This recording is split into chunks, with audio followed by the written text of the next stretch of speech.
So take me to the finish line, 'cause you're never gonna stop me trying. Yeah, what's real is never gonna die. So take me to the finish line, take me to the finish line.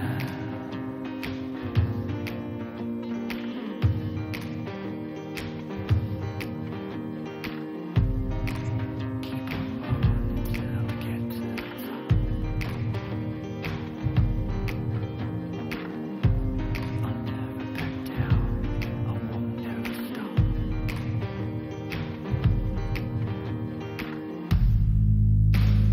Take me to the finish line, 'cause you're never gonna stop me trying. What's real is never gonna die. So take me to the finish line, take me to the finish line.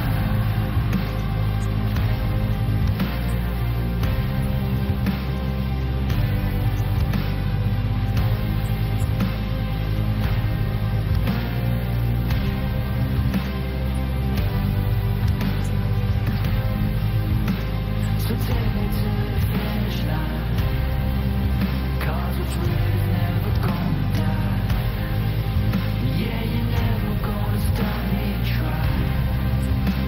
So take me to the finish line.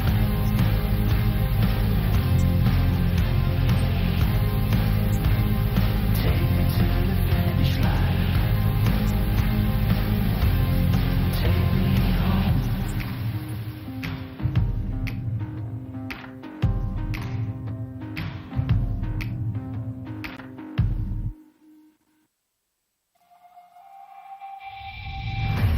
Power, weakest, flawed, money, driven, major, fraud, breathless, body, diamond, bones, wanna be it, wanna feel it. Pull up, just feel me, unless the world I'm missing, equipment, gonna see, getting it, just come free. This night, want forever remain in your memory, caught in your rays. Your mind could be the greatest enemy. Run away now, get wild. Run away now, do now. Run away now, get wild. Run away now, do now. Raging power, weakest, flawed, money, driven, major, fraud, breathless, body, diamond, bones, wanna be it, wanna feel it.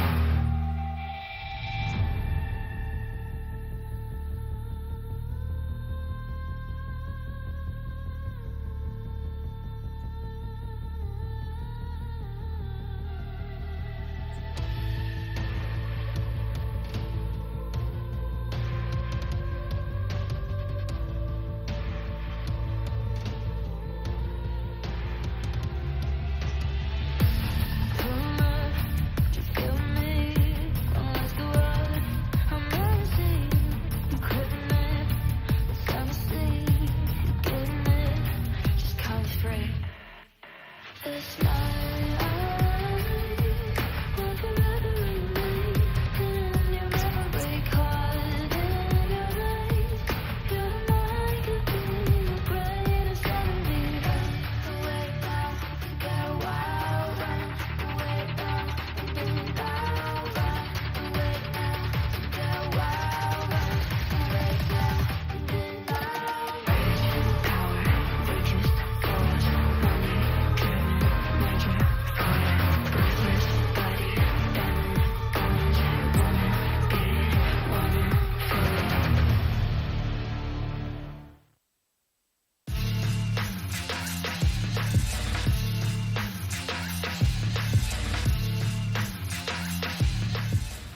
it.3层护甲，怎么办？要吗？要吗？没双招的，好像要哎、all in 直接杀。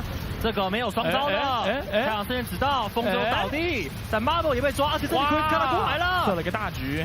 雷霆万军开始电，先电前面的 Boris 是主席收割局，拿下400块，还有超电磁炮，靠着圣的一个保护，这里先拿下一个 double kill， 然后又是一个12秒，往前再电，但是想换人头，但是 Chris 的收下3连杀。这里塔利亚还能够继续再换，玄武飞岩伤也是非常的高，也要把人头给扳了回来。这里也是一个双杀，结果是塔利亚全杀。这波看起来是想要来抢的哦，卡塔一路的向前冲，但要被鬼灵之握绑住。不过小龙还没有进入到斩杀线，最后这个终极的比拼是 Gemini 拿下了小龙 ，Driver 同时其实也被 Gemini 就是被吉米恩给切到一半血，前面顶不太住了，卡塔必须得往后冲，但蛇冰河裂隙又成功起到切割战场的效果。然而凯文坚定意志有点快顶不住了，挖口的翻上墙，他要开电，但是现在电的对面确实是有点酥酥麻麻的。Gemini 才拍了3个人回来，但是凯文已经率先的倒地，不过挖口的拉手还是要把这头猪做成电仔猪肉。再继续的往塔下进攻，顺也倒地，再跟船长的对拼，挖口拿到杀到，站出来为 FAK 拿到团战的胜利。来看 CFO 是晚到了嘛，然后为了抢这个小龙，所以卡萨往前顶，想要硬拿，哇！但是后续重失败完之后，可以看到其实侧边的纳尔系注意完之后，后续这里布拉姆技能交完，已经没有什么技能，没有任何的控制，没有人能够限制了，挖口找到一个机会就往前了，是他的操作时间了。而且另外一边侧面的沟里想要一个人卡住对方，但反而是让吉米恩后续找到一个闪现进攻的机会。哇！而且沟里是闪现没有过强啊，比较可惜了。那么再这样的下来 ，FAK 不只是挽回了劣势，发了，进。Like, what other team do you expect to do that? Yeah, no doubt in your mind once he lands that Q that he's going for it. TP in the mid lane for Cascada. Yeah, Steel trying to get away. It's a 4v3, and I think I prefer DCG in this instance as Orca comes in with that Stand United to make it an even up 4v4. Fing getting so low as Jutapon, trying to get away. Fing planning everything though. Essence Flux will even connect onto Race Farchi, and he lands every damn ability there is. Fing playing out of his damn mind and will not lose a second game. 小徐会开吗？哎呦，猪女的位置很好，来喽！665绕到，但是 Rayparky 是不在正面的，掉率先的被对方上野留住，但他破心者成功的闪掉，同时这边再次的拼到有欧卡魅惑起飞 ，Steel 要倒地了，被若洛强势给卷下首级的同时，欧卡也没了。闪现啊！现在反而是 Rayparky 进场往2个人往左边推之后开了大绝，是把风往上路线上一带，在一个开山边路，卡桑蒂开始操作，在下面死前的 Aria 也硬是跟 Taco 做到了一波交换，那么剩下就是 Rayparky N 突扑，来自苏瑞玛再次的操作时间 Turbo Kill。这波真的已经开得很好了，已经你可以说对于 DCG 来说，他开到近乎完美了。就是伤害全部跟上 ，CC 跟上，然后这里一个算是瞬间的多打少嘛，但真的很可惜啊，后面卡桑蒂跳出来啦，你看盖西闪到左边还是被收掉，然后最后是卡桑蒂的局啊，他一个开个打全部哎，好猛！主要是因为对面都是 AD 吗？他是大家看一下他的装，全误防再一个 Q 隔山打牛。Rayparky 也不敢闪现开电，直接 QR 闪，直接冲进去，有吗？我已经看到那个画面了。来了665绑到了深处，阿闪3个人，接着 Taco 跟 Chris Kala 开始输出 Rayparky 只电了2下之后就直接去世，那么全部人被逼到高地里面，接着就是 Chris Kala 疯狂的导弹开着，电浆分解 ，DCG 拿到了 Ace， 完全就看到了这个画面就是长这样，啊，只要冲进去就赢了。哎 ，Q 阿闪，耶！哇，665很美啊，665。木乃伊确实玩得好，好猛哦！这个木乃伊大概有这个哇安娜斯纳木的等级耶，强啊！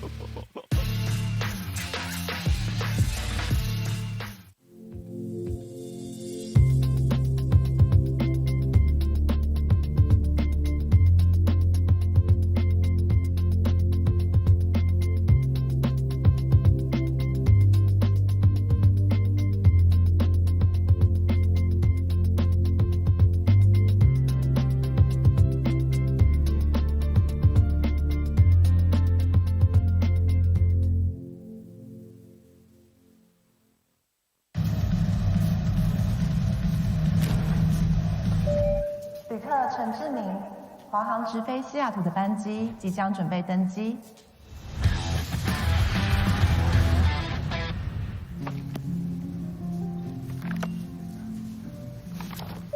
旅客客合熟会华航直飞西雅图的班机即将准备登机。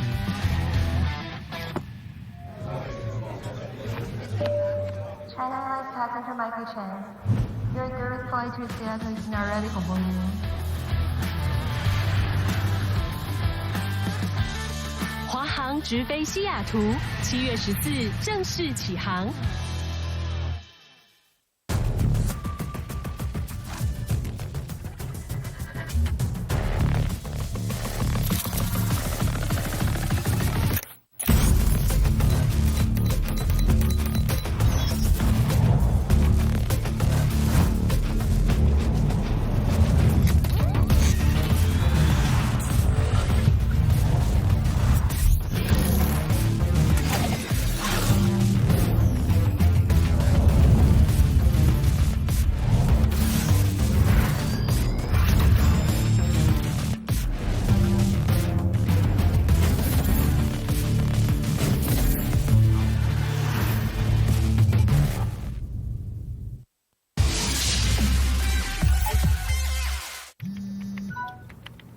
好想吃花雕鸡面哦，可是还在加班。阿嬷，加班也能来碗酒香补一补哦。就是这味道，这碗花雕鸡面帮你补身又补心，好满足哦。还有麻油鸡面，赶走你疲累的寒意。要不要再来碗花雕酸菜牛肉面？暖心酒香的丰盛美味，台酒酒香经典系列。难得皇上莅迎蒙古，臣等备好贡品向皇上进献。好想吃哦！特此献上，此为酒香蒙古锅牛肉面，就是这味道，浓郁的汤头为牛豚骨风味，还有孜然香，淋上五加皮料理酒，更有层次。这真是宫廷御膳顶级享受。台酒御膳堂酒香蒙古锅牛肉面。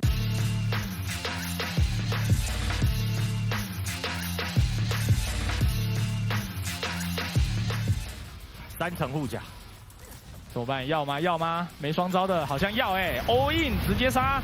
这个没有双招的，太阳圣剑指到，风舟倒地，但 Marble 也被抓，而且这里 Chris 看到过来了，设了个大局。雷霆万军开始电，先电前面的 Forest， 是主席收割局，拿下400块，还有超电磁炮，靠着圣的一个保护，这里先拿下一个 double kill， 然后又是一个1死2鸟，往前再电，但是想换人头，但是 Chris 的收下3连杀。这里塔利亚还能够继续再换，玄武飞岩杀也是非常的高，也要把人头给扳了回来。这里也是一个双杀，结果是塔利亚全杀。这波看起来是想要来抢的哦，卡塔一路的向前冲，但要被鬼灵之握绑住。不过小龙还没有进入到斩杀线，最后这个终极的比拼是 Gemini 拿下了小龙 ，Driver 同时也其实也被 Gemini 就是被吉米恩给切到一半血，前面顶不太住了，卡塔必须得往后冲，但舍蛇冰河裂隙又成功起到切割战场的效果。然而凯文坚定意志有点快顶不住了，挖空的翻上墙，他要开电，但是现在电的对面确实是有点酥酥麻麻的。Gemini 再拍了3个人回来，但是凯文已经率先的倒地，不过挖空的拉扯还是要把这头猪做成电仔猪肉。再继续的往塔下进攻，顺也倒地，再跟船长的对拼，挖口拿到杀到，站出来为 FAK 拿到团战的胜利。来看 CFO 是晚到了嘛，然后为了抢这个小龙，所以卡萨往前顶，想要硬拿，哇！但是后续重失败完之后，可以看到其实侧边的纳尔系注意完之后，后续这里布朗姆技能交完，已经没有什么技能，没有任何的控制，没有人能够限制了。挖口找到一个机会就往前了，是他的操作时间了。而且另外一边侧面的 Gory 想要一个人卡住对方，但反而是让吉米恩后续找到一个闪现进攻的机会。哇！而且 Gory 是闪现没有过强啊，比较可惜了。那么再这样的下来 ，FAK 不只是挽回了劣势，进了。Like, what other team do you expect to do that? Yeah, no doubt in your mind once he lands that Q that he's going for it. TP in the mid lane for Cascada. Yeah, Steel trying to get away. It's a 4v3, and I think I prefer DCG in this instance as Orca comes in with that Stand United to make it an even up 4v4. Fing getting so low as Udapon, trying to get away. Fing's landing everything though. Essence Flux will even connect onto Ray's Farkey, and he lands every damn ability there is. Fing playing out of his damn mind and will not lose a second game. 小区会开吗？哎呦，猪女的位置很好，来喽！665绕道，但是 Ray Parky 是不在正面的 ，Steel 率先的被对方上演流速，但他破心者成功的闪掉出同时，这边再次的拼到有欧卡魅惑起飞 ，Steel 要倒地了，被若洛强势给卷下首级的同时，欧卡也没了。闪现啊！我的现在反而是 FAK 进场往两个人往左边推之后开了大绝，是把风往上路线上一站，在一个开山边路，卡桑蒂开始操作，在下面4前的 Aria 也硬是跟 Taco 做到了一波交换，那么剩下就是 FAK N 突扑来自苏瑞玛正式的操作时间 Turbo Kill。这波真的已经开得很好了，已经你可以说对于 DGG 来说，他开到近乎完美了。就是伤害全部跟上 ，CC 跟上，然后这里一个算是瞬间的多打少嘛，但真的很可惜啊，后面卡桑蒂跳出来啦，要盖西闪到左边还是被收掉，然后最后是卡桑蒂的局啊，他一个打全部哎，好猛！主要是因为对面都是 AD 吗？他是大家看一下他的装，全误防的一个 Q 隔山打牛。FAK 也不敢闪现开店，直接 Q 阿闪，直接冲进去，有吗？我已经看到那个画面了。来了665绑到了深处，阿闪3个人，接着 Taco 跟 Chris Kala 开始输出 FAK 只电了2下之后就直接去世，那么全部人被逼到高地里面，接着就是 Chris Kala 疯狂的导弹开射，电浆分解 ，DCG 拿到了 Ace， 完全就看到了这个画面就是长这样，只要冲进去就赢了。Q 阿闪。哇，665很美啊，665。木乃伊确实玩得好，好猛哦！这个木乃伊大概有这个安娜斯南木的等级耶，强啊！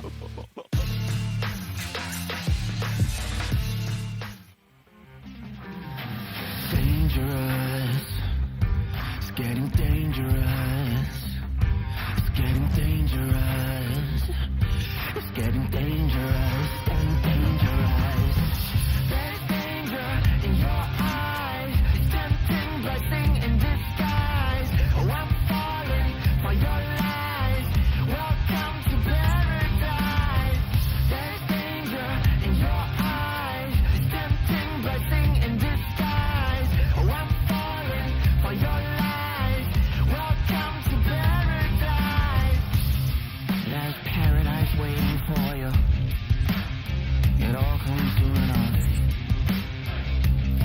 Let's go for it.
welcome to the fire. I'm the one with the light. Feel it burning through your veins as we're walking through the flames, getting higher. Welcome to the fire. Welcome to the fire. So welcome to the fire. I'm the one with the light. Feel it burning through your veins as we're walking through the flames, getting higher. So welcome to the fire. Feel it burning through your veins as we're walking through the flames, getting higher. Welcome back, everybody, as we're coming now to the end of the PCS for 2024. And to start off our last leg of the journey, we're going to have Frank up against DFM, and all this action will be brought to you once again by Riot Games, Carry International, the Aces Republic of Gamers, and Changhua Telecom, who, if you sign up in the near future, you will get 12 months of free Harmy video for your entertainment needs, as well as, of course, the Sheraton Grand Taipei Hotel with 688 rooms. They're housing our LJL representatives tonight, DFM, in their fantastic facilities. And next, of course, it is China Airlines, who got the team over to Taipei. Fantastic flights for great value on the Airbus A350-900. You can find all you need on the China Airlines website. And Carry Energy, our new sponsor, keeping everyone topped up on their mental and physical needs, giving them the energy they need to show the fantastic performances we continue to see. And last but not least, TTL Brand Noodles, who are kindly sponsoring us once again for the PCS here. They've continued to show support towards us, so we continue to show support back towards them. Definitely do check it out if you find them at your local grocery store. Now, I will once again be your host, Vestian. And alongside me, it is once more Low. Yeah, we've had a day off and we are back and raring to go. It's going to be an interesting series tonight, I think, between DFM and Frank. Both teams who started this playoffs in similar positions, but have had drastically different paths to get to the point they're at now, where they're up against each other. DFM kind of breezing through that lower stage of playoffs, and Frank, on the other hand, absolutely struggling. But in terms of improvement, Frank are looking pretty good. Yeah. And I think importantly as well, they both actually came from the same side of the bracket in that first phase of the playoffs. DFM easily getting through, while it was Frank that was struggling quite a lot, losing to Bliss, only just narrowly beating West Point, narrowly beating Bliss again. And now here they are representing PCS, going up against DFM, who the LJL second seed, have looked pretty good. Obviously struggled up against PSG. Not overly surprising, it must be said. No, DCG it was, sorry. DCG, and even then, it's not overly surprising that we just saw DCG go up against SoftBank, who 3-0'd DFM, so it is clear that there should be a bit of a disparity between those two teams. But Frank, I mean, you got to be pretty confident for DFM going up against Frank, but I think ultimately, if Frank are able to find the correct drafts, then I do actually probably favor them to take this. Yeah, I think in terms of just star power on the side of Frank, I'm looking specifically towards Jiang in the top lane. Ray Farkey hasn't overly struggled this time around in the playoffs, but last time around he really did struggle and was a weak point on this DFM team. So we'll see, honestly, which one of these top laners has improved more, because it could be really pivotal in this series. Yeah, absolutely. And here's the bracket on your screen. Of course, tonight it is Frank and DFM going against each other in that match 5 you see down on the bottom side, the losers bracket. Tomorrow night we will have DCG versus CFO to find out who will go against the winner of tonight. And it is already PSG and SoftBank who have qualified to the upper bracket finals. So regardless of result, they both are going to be at that live event over at the Taipei Hipping Basketball Gymnasium. Yep. Feels good to be either of those teams. Now, lest we forget, you lose, you're out. Yep. In this game, so pressure is on, and it feels like of these two teams, maybe Frank has had maybe more issues with their nerves. Maybe. Well, I mean, DFM haven't really needed to show anything with their nerves, whereas Frank have gone through the entirety of this playoffs essentially on their last life. Until they got to the second phase, they were allowed another loss. They did promptly lose. But ultimately, they did take down CFO before that happened, so... Week 2, Israel 100%, Rumble 100%, Ash 100%. Yeah, none of these surprising except maybe Ezreal being so high in the pick ban priority is a little surprising. You'd expect him to be glossed over in some drafts. I think one champion that's been very interesting has been the Ashe. We've seen Ashe really struggle into the likes of MF and Jin, especially the MF recently. MF has just looked like by far the better champ. Maybe that was just specific to the ADCs you've got on the side of SoftBank and DCG, because it just looked like a monster every time this champion was picked. Yeah, certainly in that series it did. I don't think really, other than that series, it has particularly looked that strong, but I mean, Marble as well as Feng making that champ work pretty well. We'll see if these two teams, Frank and DFM, do like it just as much. Is Rumble the big winner there? Obviously, Evie especially showing some amazing Rumble games. Yeah. And Leona quite high up there. Yeah, we forget that Leona actually had a very bad win rate earlier in the playoffs, in the previous weeks, and as well as the lower brackets. So I'm thinking maybe Leona alongside MF are the type of champions that we're going to see better results with as we start seeing these better teams later and later into the playoffs. That might be why we weren't impressed with the MF. We're expecting it to perform the way it has. Yeah, that's a good point to raise. And obviously we saw Leona, I think it had like 1 win and 8 losses or something in the first phase of the playoffs, and so now really coming to its own. And it is just that kind of champ, right? It's got one direction it goes forward, and if you're a good team at setting up and playing around that Leona, then you're probably going to succeed a lot more. The big losers though, Corki has been just very high priority for a lot of these teams and just losing.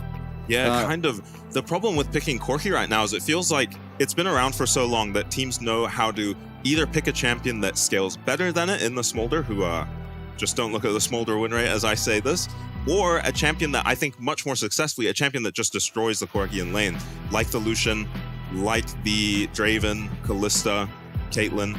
A lot of these picks only coming out from Triskada. But it is an option, and you give your opponents a lot of options when you do that. Zeri, Rel, Alistar, I think you can pretty much ignore these win rates. Yeah. These are very strong champions, and we expect to see a lot of them still. Yeah, I agree. I think the losses aren't necessarily due to the champions in any regard. It's just more how the rest of the map played out, and oftentimes doesn't really revolve around the champions we saw there. So I expect when we come into the pick bans today, as we are going to have Jimian playing game number 1 here for Frank, alongside Jiang, Gemini, Wako, and Kaiwing. I do expect the drafts to remain pretty similar to what we already know. Jimian looking for the Lucian if he can get his hands on it. Otherwise, the Yone seem to be a great pickup for him. Riven, I think, is something we have to look at because, again, FAK may be one of the weaker top laners we have left in this tournament, and Jiang, if he can exploit it, he certainly will, and we've seen him do it in the past. Yeah, I think fortunately, a lot of the meta champions, we're seeing a lot of just blind pick Renekton. Champions like Cassante, Renekton don't struggle all that much into the Riven. I think Riven borderline just unpickable into Renekton. He has picked it into Rumble though, who's a very high priority top laner, so maybe able to get that matchup for himself, Jiang. Up against PSG, it was usually just banned in the second rotation against him, so not willing to pick it early and then having it banned away from him. Yeah, absolutely. So I think Riven is something to look towards. Gemini, I want to see him on the tank champions, not because he can't play the others, just because he does really well at setting up for Wako, looking for bot ganks when he's on the Maokai, on the Sejuani, and Wako ultimately should probably be the person they look to carry. Now, Detonation focus me, FAK, Steel, Arya, Udapon, Harp. Steel and Arya at the start of this tournament were looking very good, but they kind of didn't look that strong up against DCG. It was Udapon really that was able to get it done more, but be that reliable factor for their team. Yes, Arya had an absolute pop-off game on the Aurora in game number 1, but even then he was struggling to actually make that happen up until the very end. Yeah, and to be fair to the guys on DFM, the mid jungle duo of DCG who they were up against are maybe not our absolute best, but definitely our most aggressive and difficult to play into. Yeah. So maybe a bit of shock factor for them there. They'll be looking to bounce back against Jimian and Gemini, who don't really play off of each other all that much. Gemini spending most of his time in side lanes. Yeah, Gemini, I think, probably the jungler most likely to gank top. Him and who's it, Ginger? But yeah, ultimately, it doesn't really play around Jimian. And a lot of time, that's just Jimian's champs as well. He doesn't really pick a whole lot of gank setup. He was on the Yone, and especially against, it was Team Bliss. They did a fantastic job around playing around Jimian on the Yone and punishing Harry in that middle lane. But Coming up against DFM, I think Arya is a much more solid laner. You're probably not going to be finding him just randomly getting hit by a Yone Q, a Yone ult as a champ with a dash. So probably going to be harder to find that setup in the mid lane, and that is why Gemini tends to go to the side lanes. It's also just he gets priority in the side lane, looks to do that objective, be it the Void Grubs or the Dragon. Yeah, and just speaking to that point made earlier about these teams having drastically different paths to get to this point, Frank, regardless of how this series goes, will have just played the most games in playoffs history for any PCS playoffs, and it's because they just have had to play so many. They've found themselves in the losers bracket immediately coming into playoffs, and here is the last time around they played earlier this year. Was Frank that did take that win, clutched it out 2-1 in the first stage of the PCS playoffs in spring. Yeah, and I think back then, honestly, Frank did look stronger than they look now. I think maybe more worked out. They've sort of sorted out their play style, recognized what they're good at more than they have now. First in the league and first blood percentages are Frank, even in the playoffs, which is quite an impressive stat. Yeah, and I'm not sure if you give Frank first or seventh or like last for having the longest game time, but they do have the longest games. They are a team that really loves to scale. Again, they started in the same place. 20 games versus 9 games played for DFM is insane. Yeah, pretty much all of Frank's series managing to go the distance.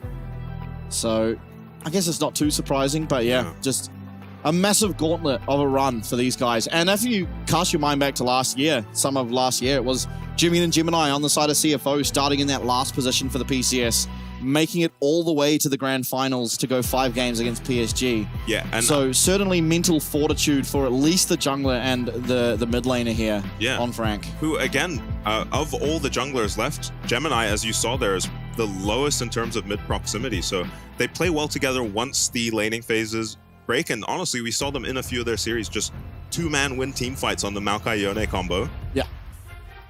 Whereas DFM actually play the most around their mid laner. Seal and Arya, very scary combo. We'll see how this kind of mismatch in styles plays out.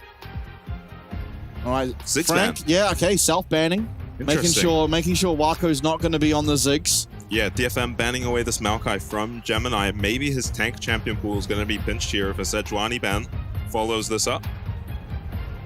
We'll see. So far, just Ashe ban on blue side is quite interesting. Often yeah, a first I pick like it. champ. I like it, man. We want Wako on a carry. Yeah, we love Wako on scaling. We love Wako with a lot of resources. So far, that's how their draft's going. Yeah, and Ashe opens up greedier lanes in the bot lane. Things like this area feel a lot better when champs like Ashe and MF are off the table. Yeah, and I wonder, okay, so we banned the Renekton. That's a safe top laner. Maybe this forces out a Riven ban. Because what else is Ray Faki got prepared? Yeah, well, Rumble is up, but I imagine Rumble's banned. And so, what are you picking into Riven if Jiang picks it? I mean, ultimately, there is a Misfortune still available. The Lilia as well. I would prefer to see Gemini just for Frank's entirety of a team comp to be on one of those tanks, but it seems like Lilia is just the staple of blue side first pick currently in the PCS. Not that we've seen it with any success thus far. Yeah, it just hasn't been successful. I think this is just, they can't resist how strong this champion is in the meta when Maokai is off the table. Maokai is the answer to Lilia, and it's just not available for the side of DFM. This should be a game where Gemini is able to have massive impact on this champion. Zyra, a very strong jungler too, though. Yeah, and DFM taking away the Zeri, so Wako won't get his hands on that. And the last series up against CFO, they only found wins when Wako was on Zeri. So if Frank want to find a win here, it's going to have to be something different than they showed. Leona maybe for Kaiwing. Obviously, we just saw the win rate of the Leona has shot up in the recent week, but yeah, very good into the, in the AP versus AP jungle matchups. Leona can just put so much pressure on this immobile Zyra. Probably needs a little more follow-up than just the Lilia, though. I have to be very coordinated to make that combo work compared to something like a Brand or a Karthus alongside the Leona. Yeah, now, final pick for the first stage to come through here for Frank Esports. Yeah, are they worried about just getting an Ezreal in here or something? Go on. They've hovered this a bunch on the third pick, and they just lock it. So, wow, okay. So DFM are kind of forced to pick a top laner now. else receive 2 blanket bans for this Riven. Going to make that lane even easier for him.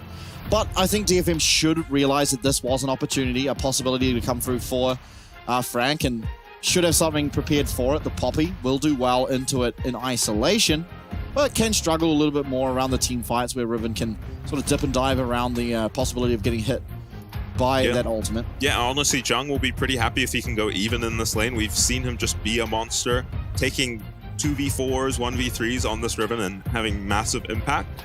It will be difficult for FAK on the Poppy to have similar impact if he can't generate a lead for himself in this lane phase. But the way DFM play, you expect FAK to just be weak side on an island in the top lane, so going to be difficult for him. Now, Yone's ban, I find that a little bit strange, just on virtue of we saw what this Poppy can do to the Yone in our series between DCG and SoftBank. Yeah, Vista taking the Poppy into the support and destroying with it.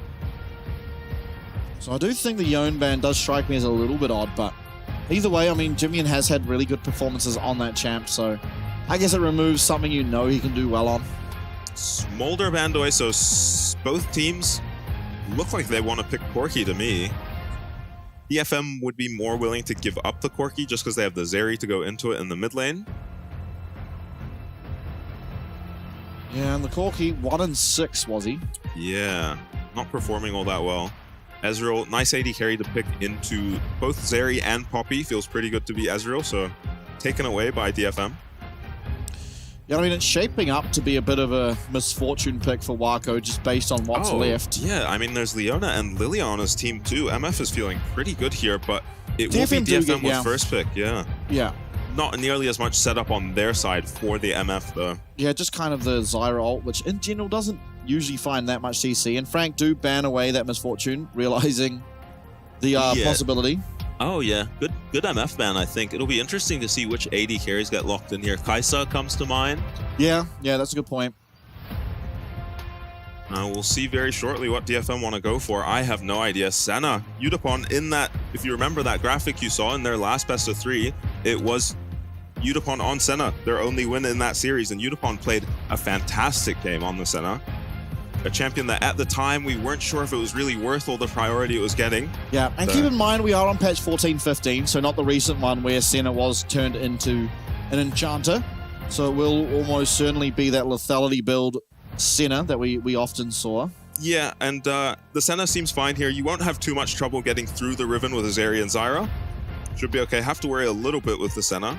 All right, Jimmy, and going to try his hand at the Tristana. Obviously, we saw Maple make it work very well against Jimmy, in fact.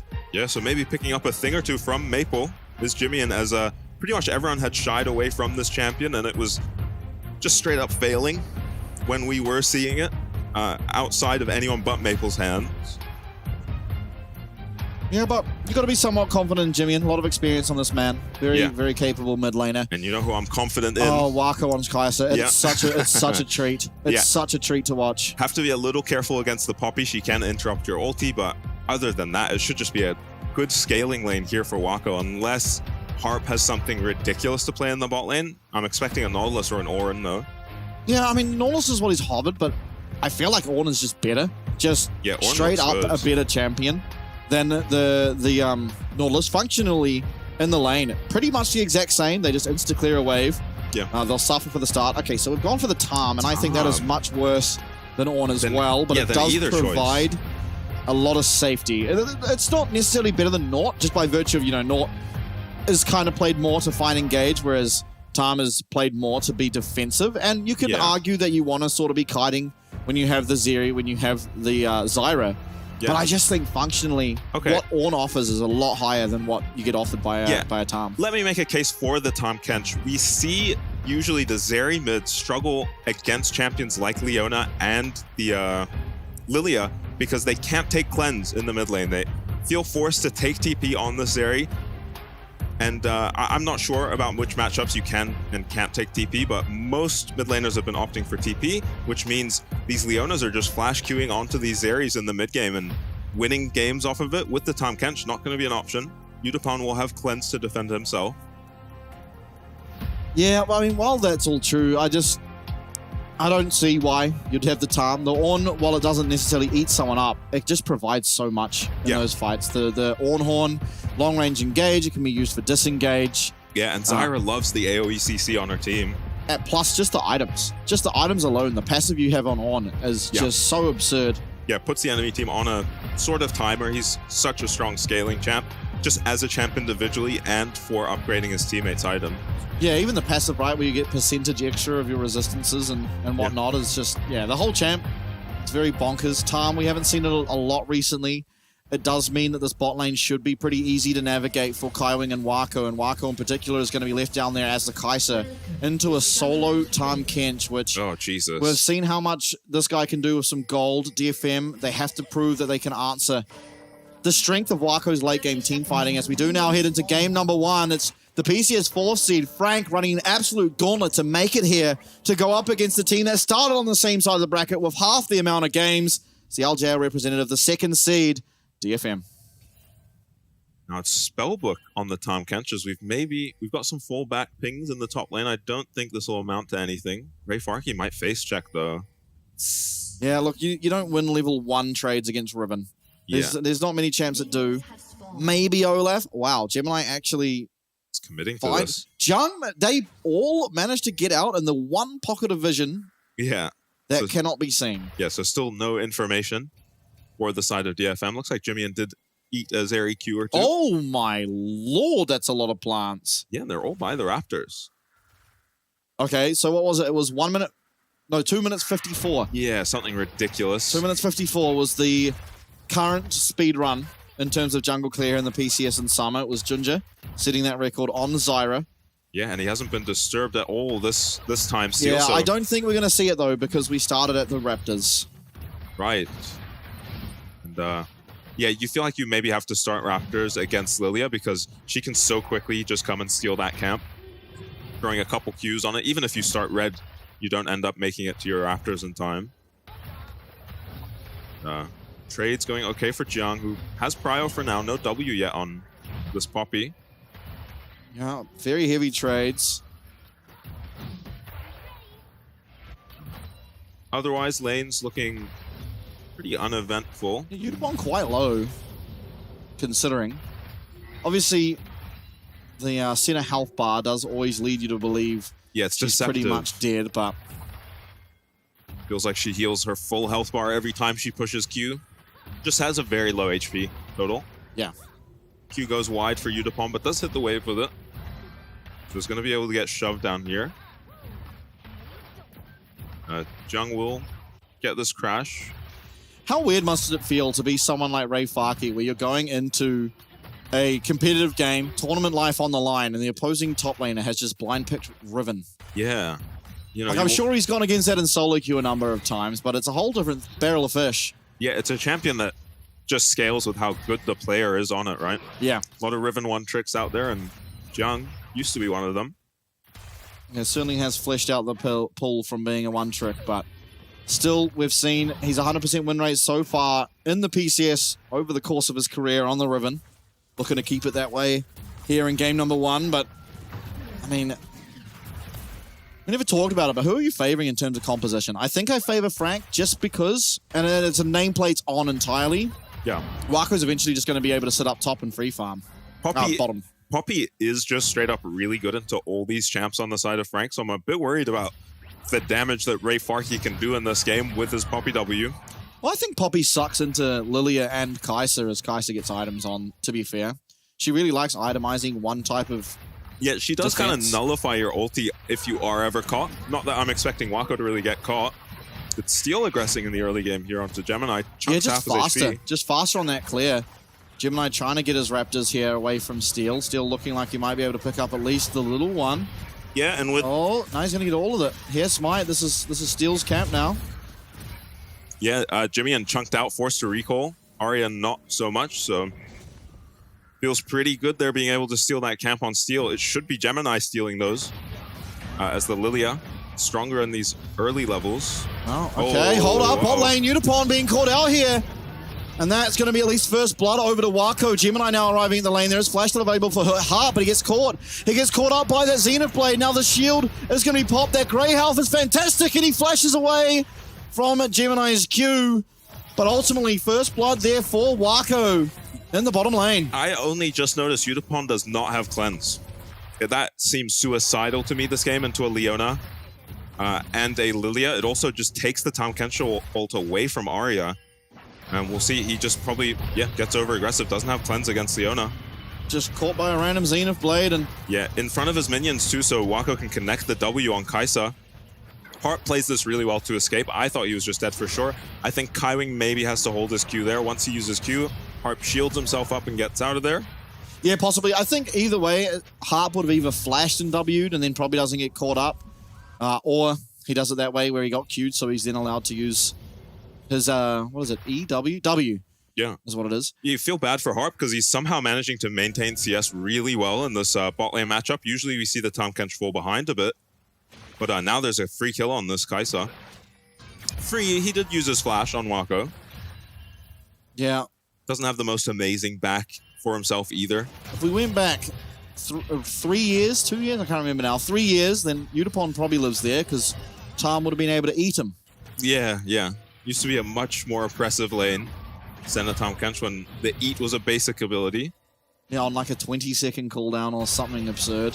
Yeah, you had to have insane execution to kill anything with a Tahm on its team. Now you also have the option of playing around the ulti cooldown. That's a solo kill in the top lane. Oh yeah, that's a solo bolo. Jung saying down with your counter pick. Yeah, there goes the Poppy counter, and this is disaster for this Poppy.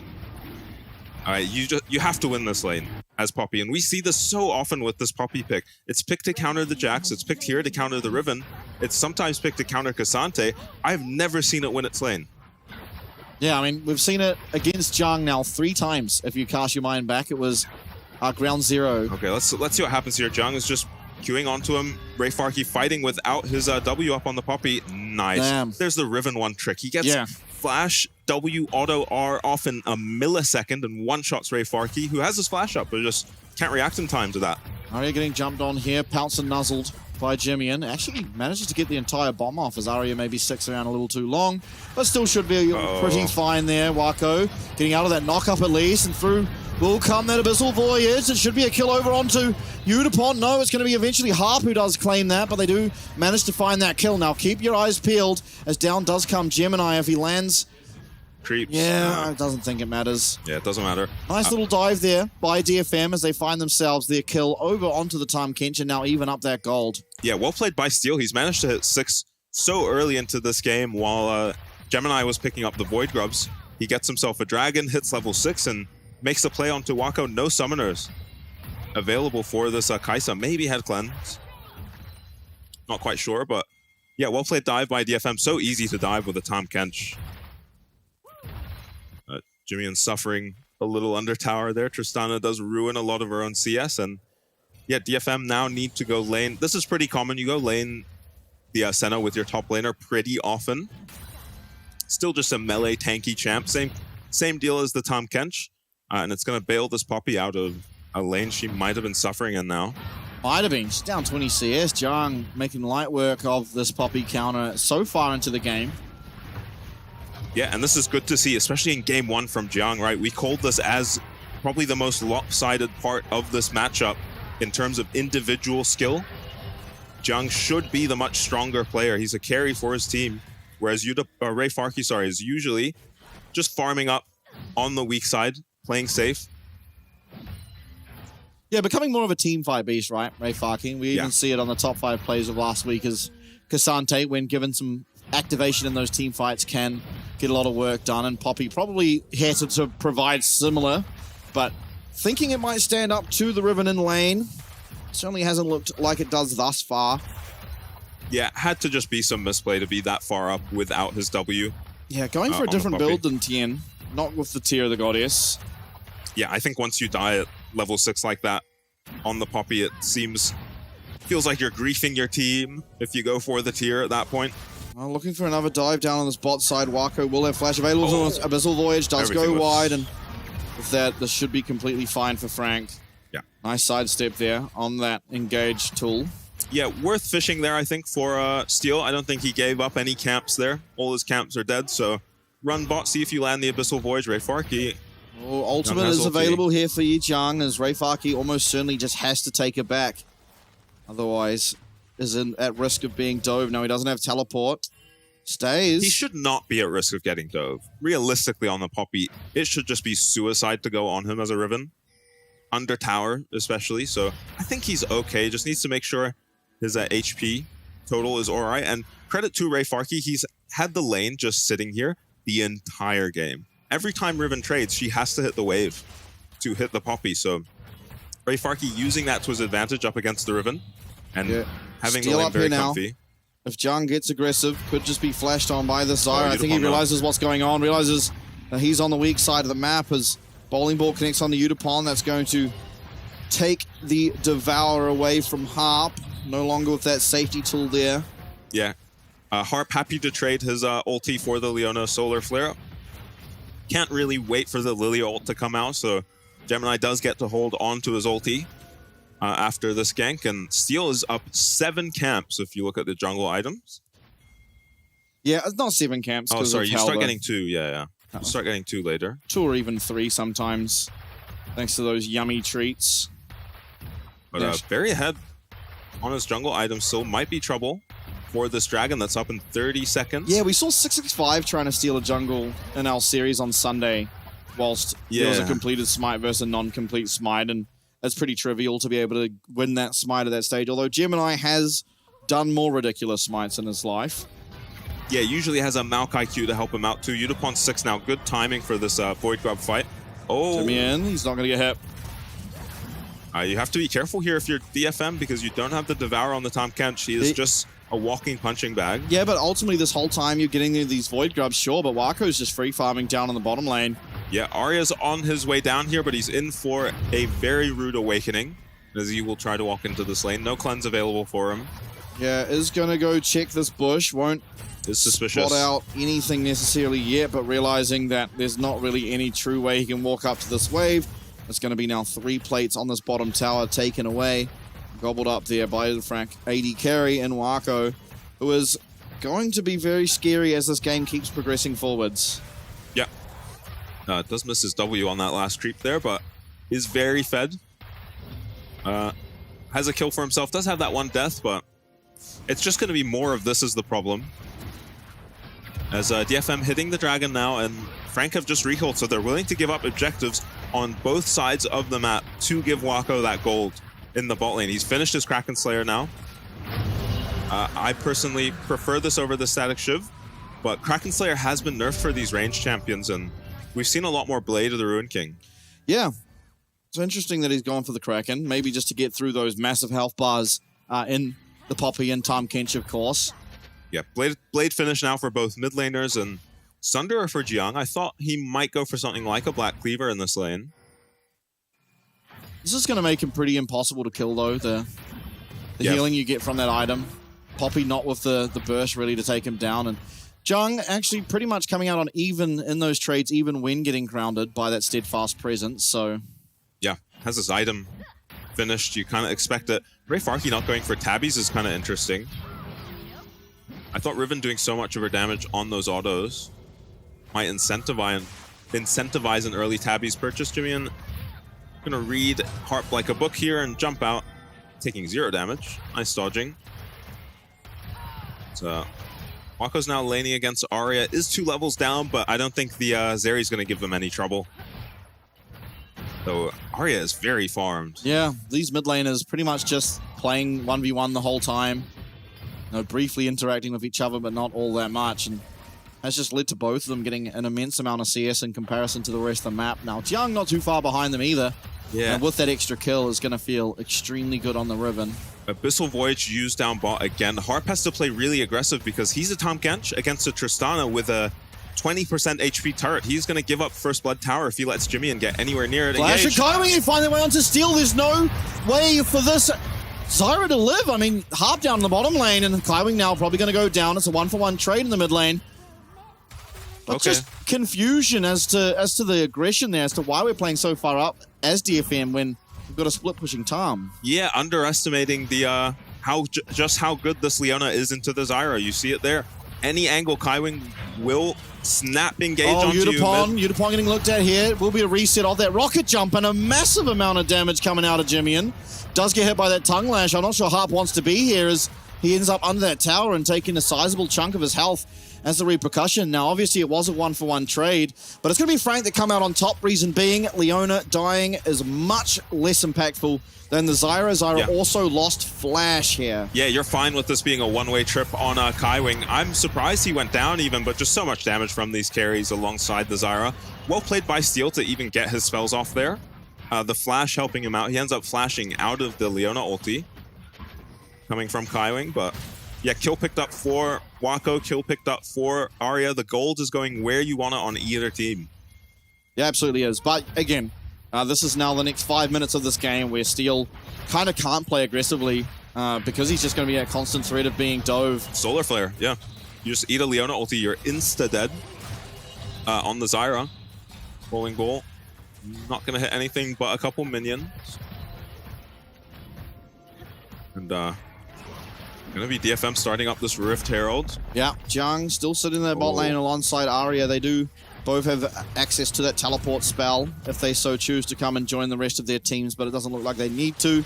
Jimian should have a pretty good time up in top lane against the Poppy. Obviously, Poppy does have armor, but Blade of the Ruined King's going to get through that health bar nice and snappy. Yeah, someone on Frank is pinging this Zeri. So maybe looking to make a play. I don't think she's diveable.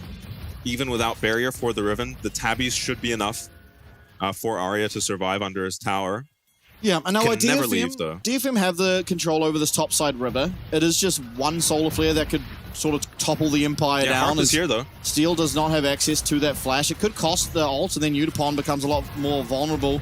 Teleport now coming through as Jiang has just walked up here, so that's an advantage in terms of that summoner spell for the side of Frank Esports. Now keep an eye on Kaiwing and Steel. Harp going aggressively, does miss that Abyssal Voyage, but the Void is getting low. Harp trying to make his way to his jungler, is going to get dashed there actually by Jimian, but ultimately Gemini is going to be very happy with just getting in, getting that Rift Herald, and getting on out. Yeah, no issues with that if you're Frank. It looked like the Abyssal Voyage might have just killed his own jungler there on Harp, because he wasn't going to be in range to save him, but Frank honestly just get the objective and decide to not chase. Good discipline from them.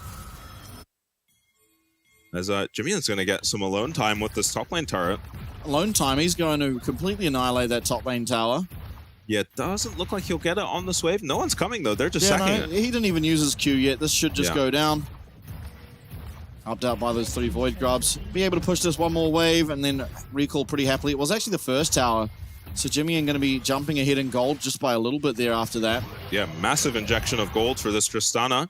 That feels good. She's a very resource-heavy champion, and it's a very resource-heavy comp from Frank. So you need to generate your own money somewhere. Jimian doing a good job. Now, TP. It is soul point if DFM are able to pick up this dragon, so you know there's going to be a 5v5. Yeah. Still no flash available for Steel here, but Harp does have that Devour if he needs to use it. Teleport coming through. Jimian going to arrive after picking up so much gold up in that top lane. Harp is far. Harp is very far. Now coming down, though, the Void Seeker is going to find Ray Farki on the backside of this team fight. Jiang being marked by that Poppy. Low health now on this dragon, and it's going to be this time Steel who picks it up. Jimian jumping away, actually buffering that ultimate from Ray Farki, and he's in there, but Jimian gets one kill. Jiang, he's on the back line. Yutapon's flashed away. There's no help coming from Tom when you flash the wrong way from him. Now Ray Farki trying to flash away, and Gemini just chasing Wako. Killer instinct, and his instincts are killer as they lock down so many at DFM. There comes that Devour, and we're trying to trade. Arya doesn't get the damage. He's slowed up, and the flash forth from Jimian. It's a clean ace for Frank. Oh my goodness, you get the dragon on DFM. That feels good to be on soul point, but they get clean ace, and now the Rift Heralds drop. Frank are going to pick up 2, possibly even 3 towers here. Yutapon's not going to be doing much to defend this. Has to actually worry about this Leona just getting on him. Yeah, 2 towers picked up. That'll be it for Frank. And some jungle camps on the way out for Gemini. Gold lead. Oh, and another tower in the bot lane. They just generated so much gold. And it's exactly what you need to do when you're up against Soul Point, right? The next dragon fight is mandatory for Frank. And here, Harp just needs to unbind his W key on Tahm Kench. I cannot believe he is Wing away from his Zyra, who just got Leona ulted and Lilia ulted. I'm not sure who he was trying to knock up on the Tahm Kench. But yeah, just a complete grief of that team fight by the Tahm Kench, and well played by Frank to capitalize on it. They get literally every kill in this fight, thanks in part to the Tristana being so good with these resets, right? Even finds Arya, who was so important in this comp. Dude, the resets are one thing. Jimmy buffered the Poppy ult. Oh, he God. buffered the Poppy ult. I've never in my entire life seen that interaction happen. Yeah, and wow. Jimmy, he sees that he's going to be judged by the Poppy, going to get flung away, manages to use his W at such a precise timing that he actually just jumps backwards and stays within the team fight. Yeah, difficult. It's moments like that. It's moments like that decide the game, and it could end up deciding the series, you know? Simple things like, well, not simple things, but things as crucial as that, because this is probably not a 5-0 team fight if not for Jimmy and being able to just be there with 100% uptime. Yeah, well, he was instrumental in picking up the follow-up kills and making that a 5-0 rather than, you know, a 2-0, which you take as DFM. 2-0 is great for a soul point. So well played for Jimmy and looking sharp game one. So is everyone on the side of Frank, really.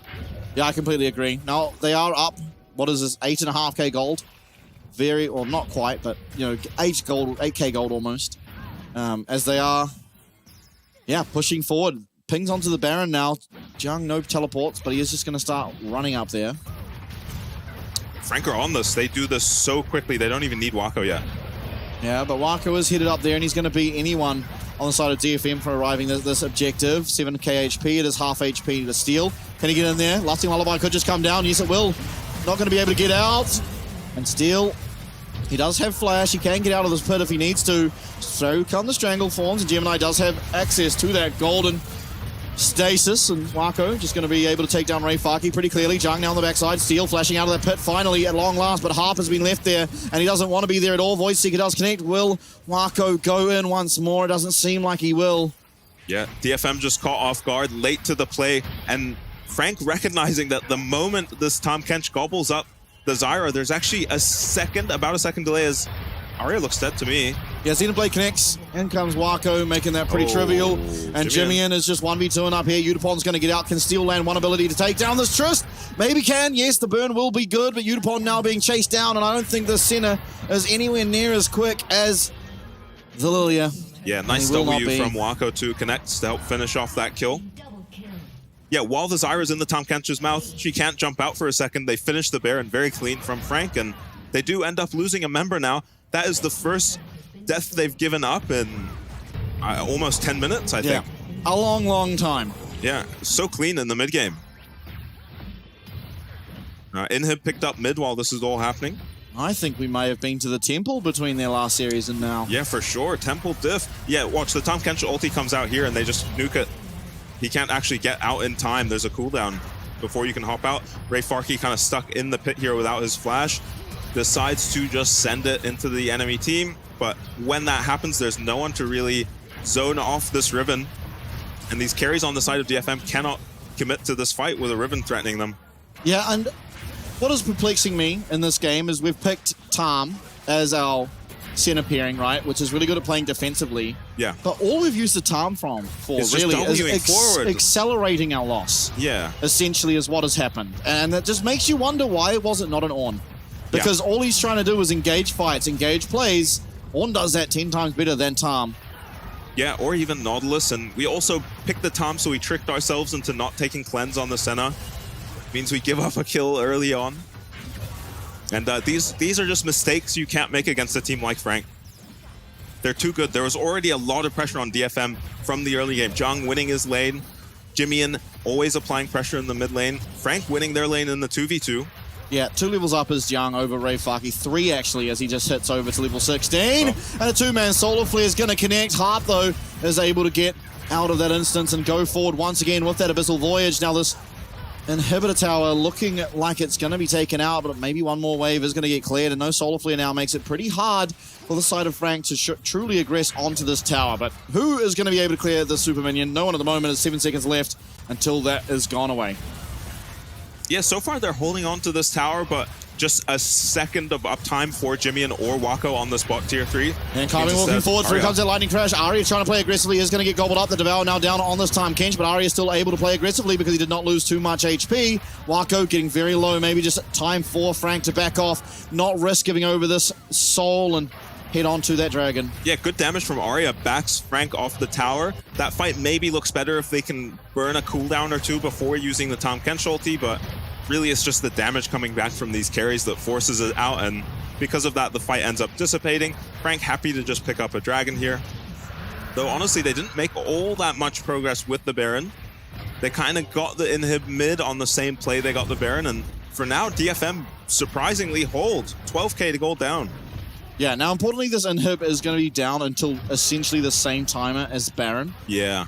So they are going to have constant mid-wave pressure coming into their base. It's going to be hard to get vision, risk-free vision, shall I say, on the side of DFM, which should, in theory, lead to Frank being able to pick up this next Baron and close out the game. They are now at what is essentially a 12k gold advantage. Very, very strong are the carries, are the tanks, and it does seem pretty implausible. Yeah, but watch this gold lead, because the other side of that coin is that this inhib is now down for a few minutes. While there's no objective, really, for Frank to take, they do pick up a bunch of jungle camps. Yeah, I was going to say, it doesn't matter because you just have free reign over the opposing team's junglers, so that makes up more than enough. As well as it denies the Zyra. The Zyra is sitting at 2 items, feels very, very sad as Gemini gets to work on his third, does scale just as a champion harder than the Zyra. Yeah, Zyra, this is her strongest point on the Zyra. Maybe once you get the Seeker's arm guard, but even then, you're not too concerned. The Rylai's is really the massive spike for this champ. Just in terms of the utility and she's just so annoying to team fight against once she's got these 2 items. So the power level of these 2 comps is not, that far apart at this point. Oh, it is. It is. We have a Senna that's very far behind and 280 carries. Senna's one of your carries, right? Essentially, in some way. Top lane levels. Yeah, we've got the difference in the top lane in 3 levels and just the 80 carries. 3 items for both 80 carries on the side of Frank. If you include Senna, it's 2.5 for Arya and 1.5 for Udupon. The difference in the strength of these comps is humongous right now. DFM trying to get some priority in the mid lane, but look at their sides. This is suicidal if they push any further mid. They also don't have that much engage, or any engage really, which is maybe what's making Harp feel pressured to push his Abyssal Voyage so often. Tongue Lash lands, but Jimmy just going to rocket jump out, make sure nothing can happen. If he did die now, it would be extremely detrimental, as it means this game does just get delayed for a few extra minutes. Arya probably gets to his item. And why would we let that happen with Baron spawning now? Yeah. Jimmy joining his team up in this mid lane, pushing that out. Yeah, Inhibitor spawning now. Just killing it on spawn. Our Frank, Harp, Abyssal Voyages to the mid lane. Do they get here in time? There is TP available for Arya. He starts it up. Yeah, they're just waiting in this bush, and Void Seeker lands, but Arya on that Zeri is such a good champ at checking these bushes. Just anytime W's up, we'll be able to do that. Gemini, keep an eye on him. He has flash. Kaiwin getting looked at. Solar Flare does get dodged away from, but Young's coming in from behind. There's so many people all piled up in this mid lane. Wako actually getting poked out quite a lot here, but Gemini, keep an eye on him. He's stacking up. Jimmy's getting caught out. Jimmy's going to get one shot. Down he goes. Lusting Lullaby, though. Gemini finds both these carries. Arya, he needs to be protected. He does. Harp going to be able to devour him, and now he goes forward with that lightning crash, but Jung's in the middle of everyone. Jung, he's getting kited. He's getting exhausted. He's trying to get out, but Wako's going insane! Wako with that killer instinct! It's a double kill! It's a triple kill! And it can be even more as Wako firing away, barraging from downtown! It's a 3 for 3! Misses out on that Void Seeker, but forward will go Jung. There's going to be a 4th kill. Legendary is Wako in the game, and as a player, it's a 3 for 4, and Wako going to push down mid. Yeah, and Arya's only distracting one member of Frank. He's probably just going down because of how well this Riven can chase him. Jung decides against it. Does Wako have a wave? He has a wave. Senna up in 8 seconds means you should be okay on the side of DFM, actually. Yeah, they hang in there. I mean, a miracle fight for DFM, honestly, to find Jimmy and... Oh. And that's Baron. Yeah, that's Baron gone. Dragon, too, for the side of Frank. Arya is so much of your team fighting power. He's now taken away from the fight. He picks up his mortal reminder. Yeah, fantastic, but you're not going to have that for a long time. And 4 items now on Wako. Yeah, and Jimmy is doing his team no favors with whatever happens early on in this fight. He gets slowed up by the Zyra. Slowed up again by the Tom. And yeah, I'm not sure what ultimately catches him. I know the Zyra root hits him. There's another slow. Yeah, he just takes too much damage, then gets rooted by the Zyra. And I mean, Gemini somehow finds a sleep onto the Both 280 carries. Yep. Just both of them. Harp can't eat both of them. It ends up using his Devour very early. A nice flash from Yutapon to get away from Jung, but eventually his team buy enough space for him. Wako finds an angle into this fight and just massacres it. Impressive that DFM and FAK are able to pick up a couple kills on the end here. Both these guys vanish on the side of Frank. It was 4 against 2 at that point. Eventually, both these members do go down. And that fight was saved by Harp. With that unsealed spellbook, he actually picks up the exhaust, and as Jung flashes into the middle of everyone, he exhausts the Riven. Yeah, Gemini picking up the slack for his mid laner there. Jimmy not having a good fight. Not having a fight at all, really. But now the Baron was picked up while we were watching that replay. Arya with the lightning crash trying to pretty much just clear out this wave. It's all if they come through. Harp is going to eat that AD carry. Now Jimmy, he doesn't have teleport available to himself, but he does have a bit of lifesteal. We'll see if they allow him to use that on this upcoming wave. Arya's got to go heal. Nice poke landing from Wako. Looks like he has a blue pot finish now too. And FAK still 3 levels down for now. Luckily for him, Jung can't gain any more levels, and Frank are looking to end the game with this Baron. Yeah. Inhib tower in the top lane is going to fail. Yeah, at least no bot wave for Frank, so this is probably the end of their push. Tongue Lash gone wide. The Swirl Seed will connect, but nice little snare onto Kaiwing means he's not going to be going aggressive. Now Arya does Look not at the damage. have access to that lightning crash, remember, and Zeri is half the champ without ult as she is with the ult. Yeah, and Yutapon just not putting out enough damage in these fights as the wave is coming for Frank, but their Baron does still have a minute. You have to imagine the game is just over if they can grab this last inhib. Maybe they'll just go for the dragon, though. Yeah, they can just send one person to go take that down, or ultimately they don't really have to. There's no real way for DFM to get there and take it out. They can just utilize the rest of this Baron. As long as they don't make a mistake and get caught out, they should be able to pick up both. Oh, the Abyssal Voyage connects onto Wako, but there's no follow-up. And the Soul Flare right onto Arya, even going to connect on the Swirl Seed as well as Jung in this middle wave actually pops the Blade of the Exile. That's the Riven ult now down. Nice snipe as well from Wako. Arya's constantly chunked by these Kai'Sa Ws, and that's the third and final inhib tower. Is the third inhib now being looked at, Jung. He's just being so annoying on this mid wave. Just going to be able to eventually take down that third inhib now.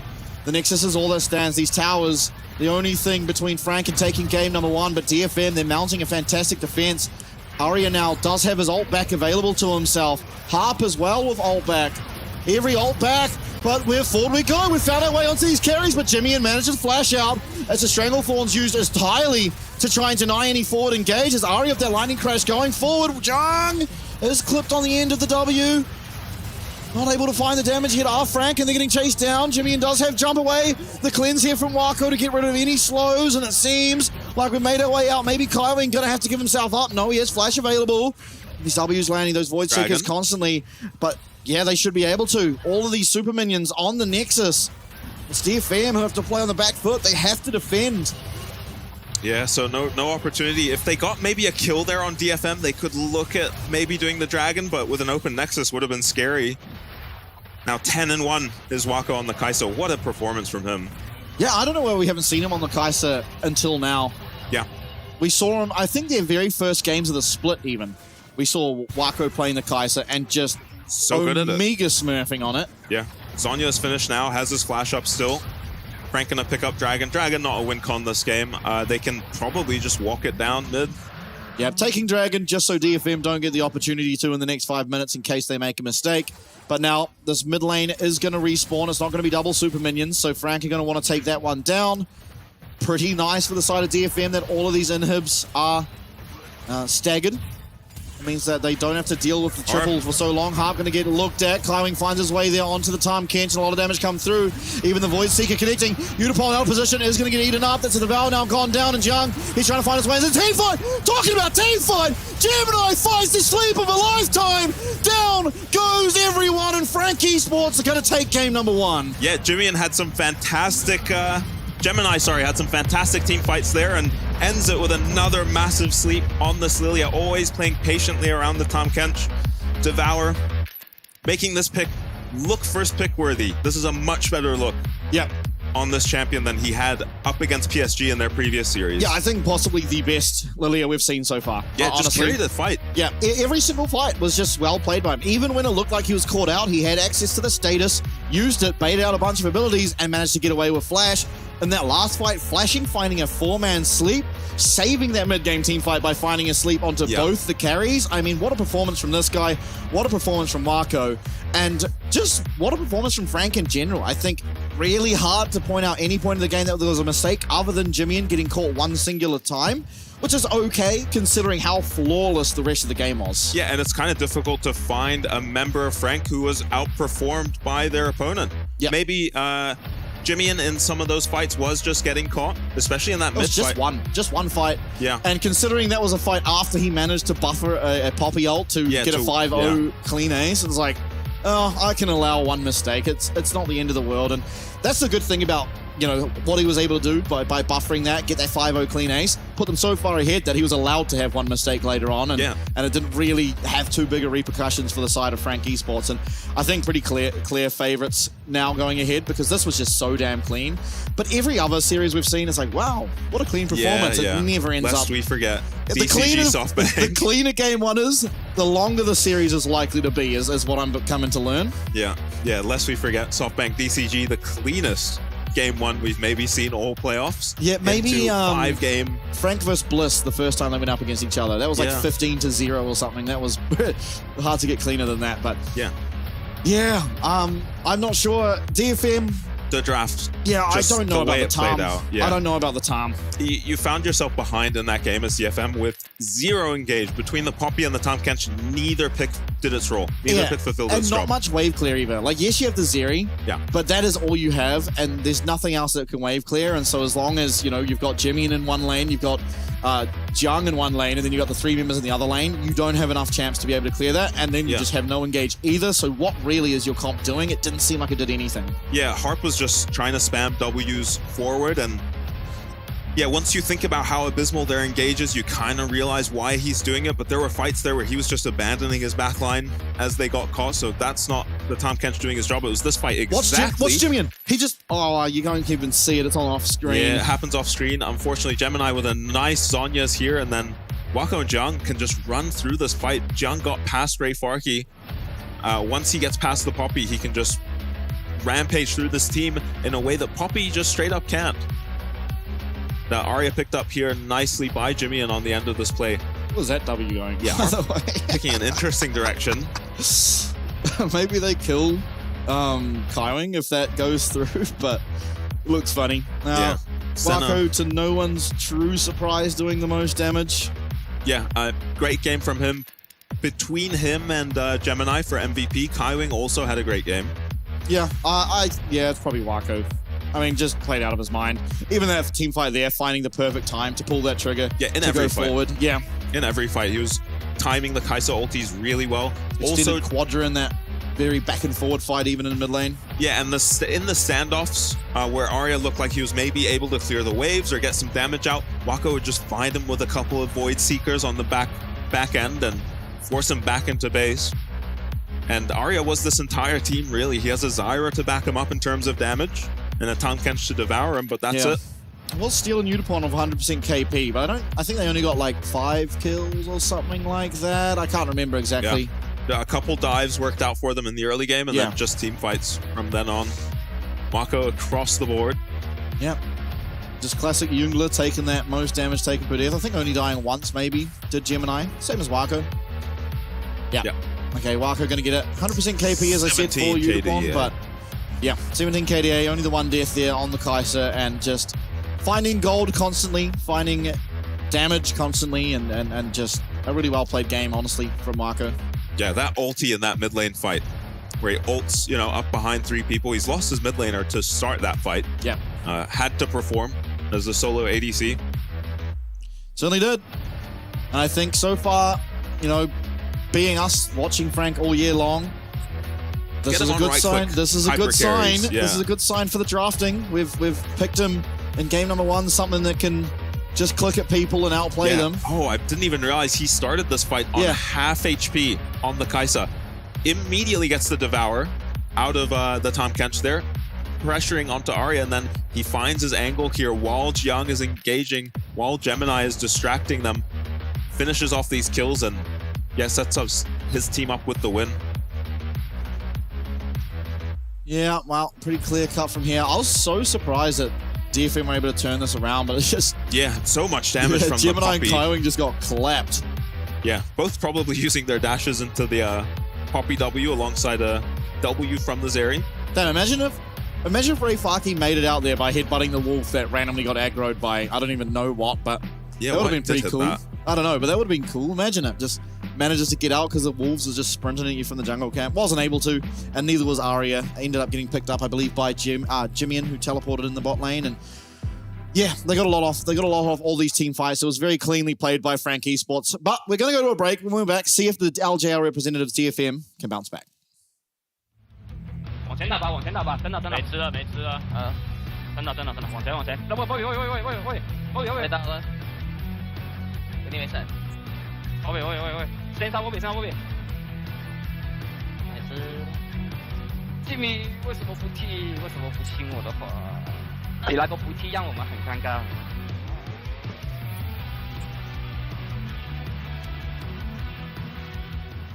关键时刻。 握着阿嬷帮我准备的球拍，让我更有把握赢球。阿嬷，好睡吧？睡哦。家人的爱是多年的依赖，就像我多年以来依赖中华电信。金白来，最疼我的家人，最挺我的中华电信。舞动精彩，共创未来。永远走在最前面，中华电信。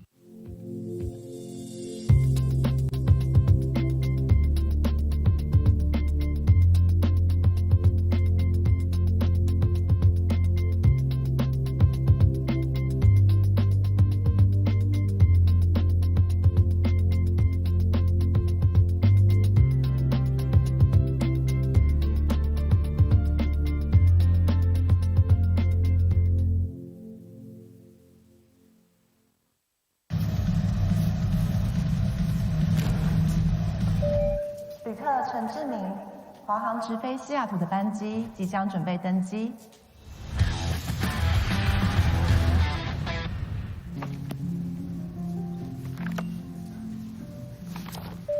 旅客何淑慧，华航直飞西雅图的班机即将准备登机。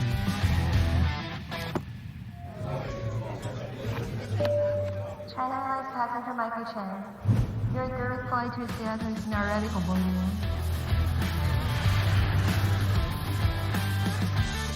华航直飞西雅图，7月14正式起航。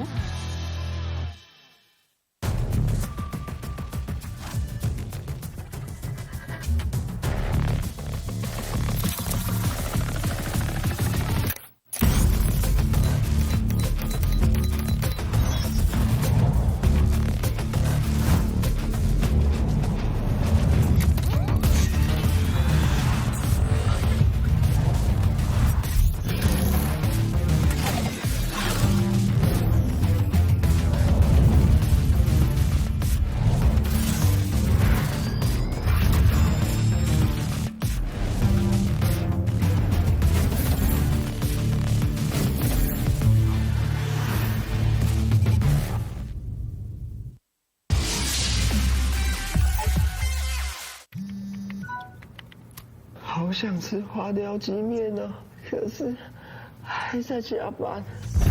阿嬷，加班也能来碗酒香补一补哦。就是这味道。这碗花雕鸡面帮你补身又补心，好满足哦。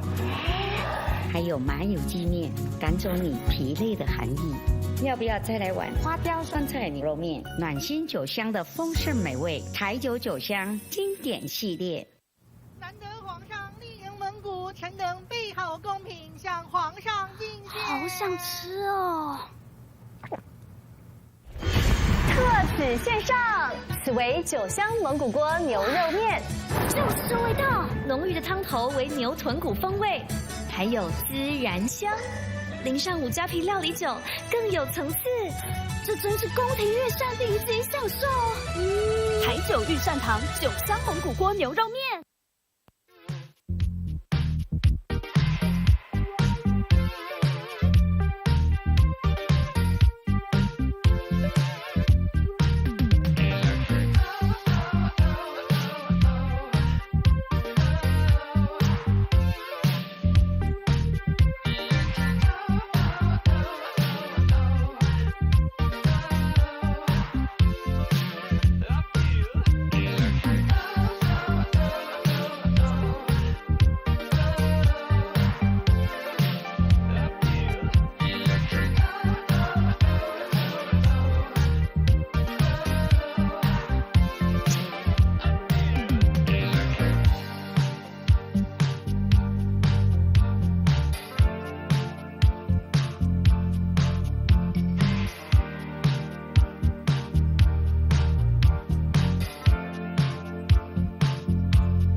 Said I hate to see you go, but you're always back for more. Said I hate when things move slow. You're oh so far yet so close. Oh so far but so close.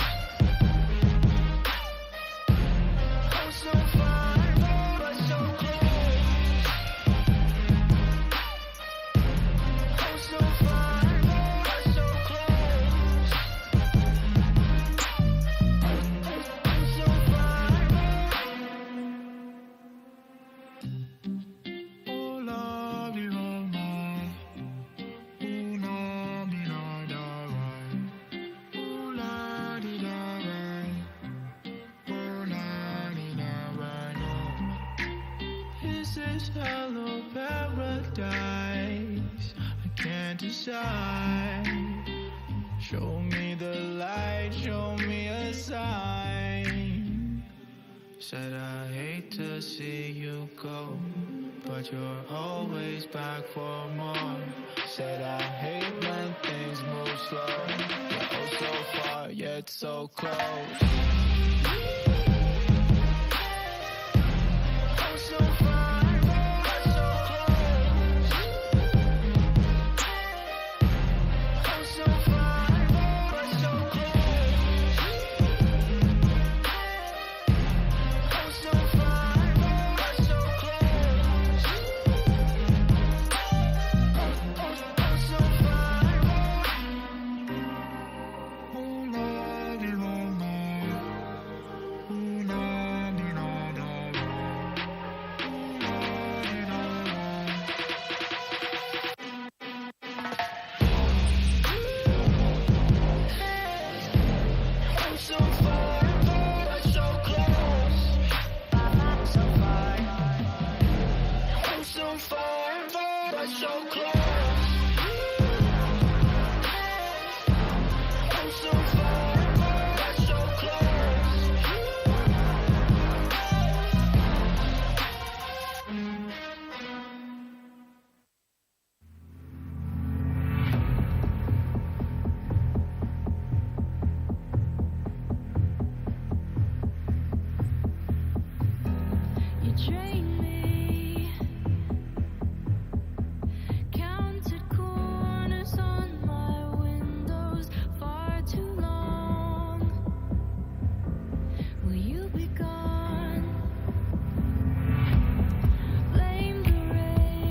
Welcome back, everybody. Game number 1 done and dusted. It's Frank Esports taking the lead in the series, but to be honest, that never really seems to amount to much when it comes to the PCS playoffs. It's very back and forth the whole time. So DFM, they're going to be looking to bounce back. They'll have side selection this time. They'll be able to choose whatever side they think is best fit for them. You have to assume blue side. Yeah, they do choose the blue side. So we'll see what this means. Riven, it seems like there just isn't an answer to Jiang's Riven. If they can just ban the Renekton, and be able to blind pick Riven, then you just have to ban it. Yeah. You can't let that go through because they will happily continue to blind pick it. The Poppy absolutely did not work. Yeah. I think the problem is that maybe you're trying to force like them to ban the Rumble, then you ban the Riven, but we've already seen Jiang just happy to pick the Riven into the Rumble. Yeah. Yeah, so I'm not seeing an angle to really leave the Riven up, and I think it frees Ray Farhi up to play champs that we've seen him have impact on, like the Cassante. Yeah, and I was saying to Omar in the break there, just like the Riven, it seems like, you know, this guy was a one-trick, right? So he climbed. The original, the way he got to be such a good player was just only picking Riven in Korean solo queue. So he's played all of these matchups thousands of times, and there we see the ban. It does feel like you just have to ban it because you may think you know a counter, but the fact that he'll be blind picking this on the Korean solo queue and challenger level play, you know he's going to know the matchup like the back of his hand, regardless of what you pick. Yeah. And you're not going to know it even half as well as he does. So Yeah, and it doesn't matter. Much harder. Yeah, it doesn't matter how much of a counter you have or how good the counter is if you can't play the matchup. Yeah. And yeah, Jung definitely knowing the matchup a lot better than his counterpart. Yeah, it feels like the Poppy was picked just because, you know, oh, I can activate an ability that makes you not be able to dash, but Jung was just trading within that anyway and coming out on top the majority of the time. Yeah, Maokai going to be banned away again. I think that is a wise ban from Gemini. And maybe we set Steel up for a Lilia first pick here because it didn't feel like we had an answer for that pick. Ezreal banned away as the final ban for DFM. Yeah, now do Frank ban Rumble? Because we've seen them pick just really the Riven into that champ. If they don't ban the Rumble, you have a pretty difficult choice as DFM between things like Renekton, Rumble, and the Lilia. Yeah. Yeah, maybe Jung's just happy to be on any side of that. No, they do just ban away that Rumble, so Renekton, Lilia stand out here. Yeah, I think Lilia should just be a no-brainer. Lucian also left open. Yeah, a lot of power picks still available. Yeah, I wouldn't be too surprised to just see something like the Renekton and the Lucian just picked up immediately, and then take your AP jungler as your third pick. Yeah. Gemini not looking all that great on the Zyra. I think I'd rather see him on Brand, though I don't know how these matchups go in the jungle, admittedly. Yeah, also, Leona. The good thing about Brand is it doesn't matter how your matchup goes. You just go to a team fight and press R. Yeah. Or if you're Gemini, you run top lane and solo kill the enemy top laner at level 4. Yeah, true. There's the Lucian, and they will hover a couple of AP junglers. Yeah, looking back towards the Zyra. I agree with you. I'd rather see him on the Brand. Also, Leona is just so good in these matchups, so knowing that you're going to lock an AP jungler here, you snap up the Leona and put a lot of pressure on this Lilia. Yeah, and there's the argument to be made, right, is that Jung does play a lot of carry champs in the top lane, so maybe they just opt to try and give him a really good carry matchup, as that red side 5th pick allows you to do. Yeah. Yeah, I'd agree with that. You do, as Ray Farhi, have an option to take the Renekton. He goes for the Cassante. Tried and true for this player. Made it into the top 5 plays for his performance on this champ last split. Yeah. And maybe a different look from Arya here in the Yone. We're lacking some CC and engage on the side of DFM. Probably need that from the support position. Yeah, kind of on a 5-minute timer with that Lilia flash, right? Yeah. Now, you could just lock in a top laner here, but you would, get culled in your preference of these AP junglers. I really hope it's not Nidalee. Yeah, there is Nidalee Zyra Brand, so you don't have to pick AP jungle here. Oh, it could be the Ivern. I wouldn't hate the Ivern, but gonna opt in for that Brand. I like it. Yeah. this has been Gemini's, of the AP junglers who are currently meta, by far his best.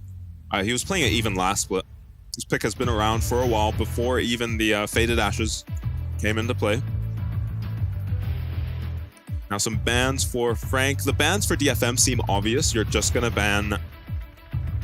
Renekton. I mean, there's 80 carries.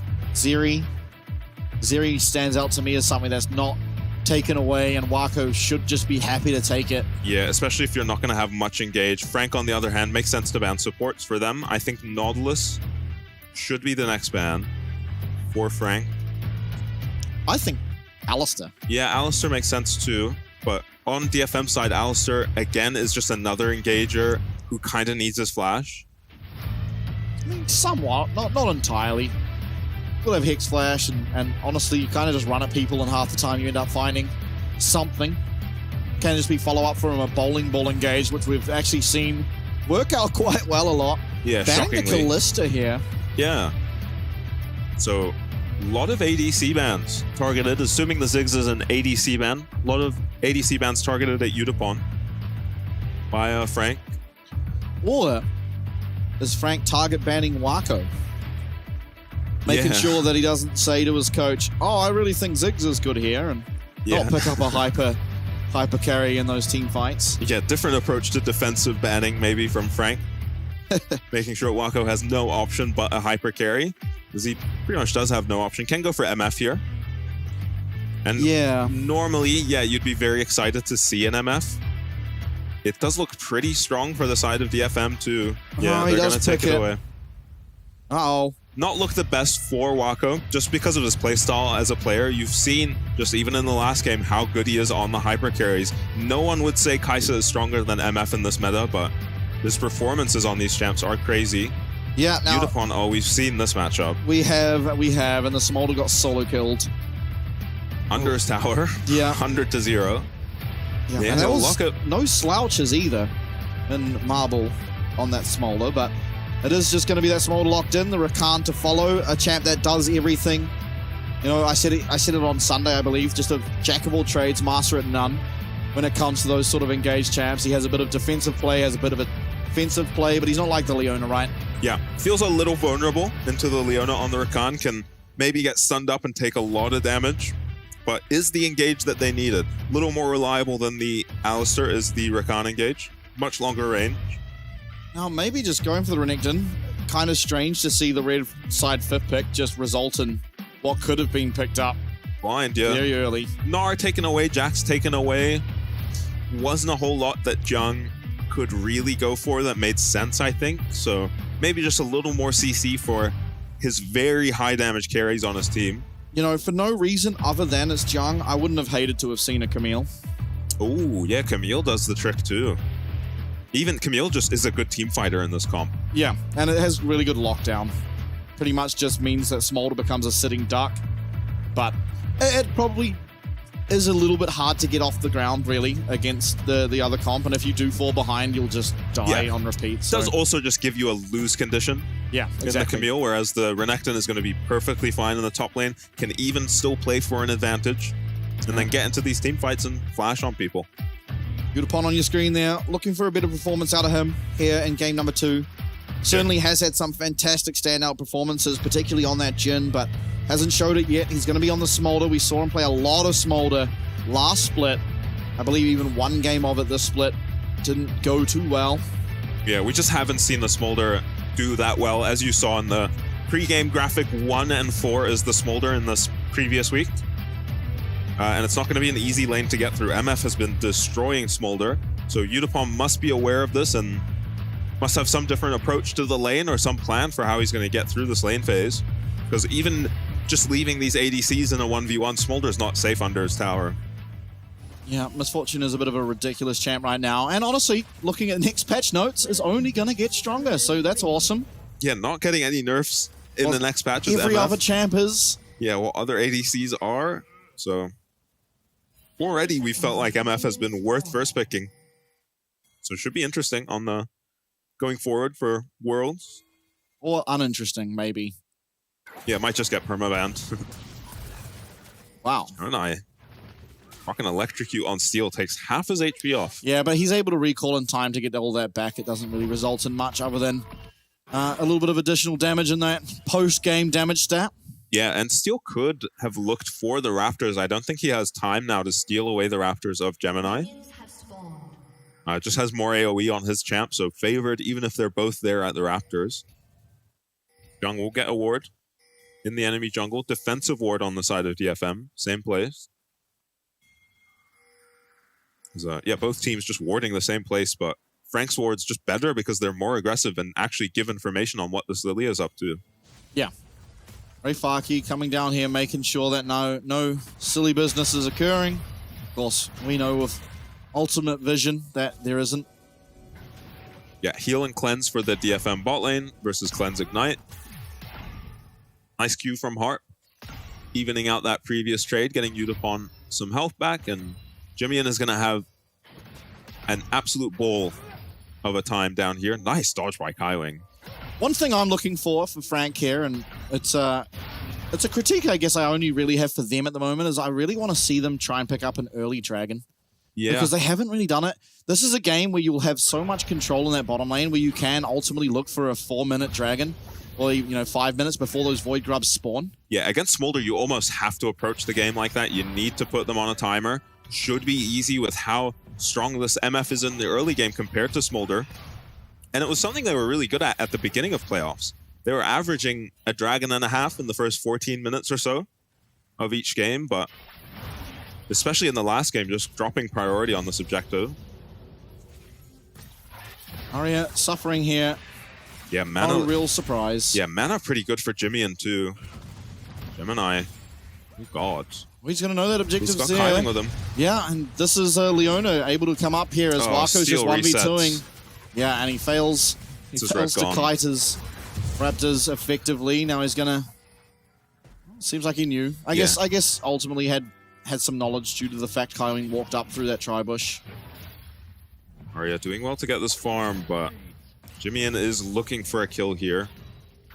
I'd like to see stats, but I think Jimian might have the second most solo kills so far in playoffs, other than Evie.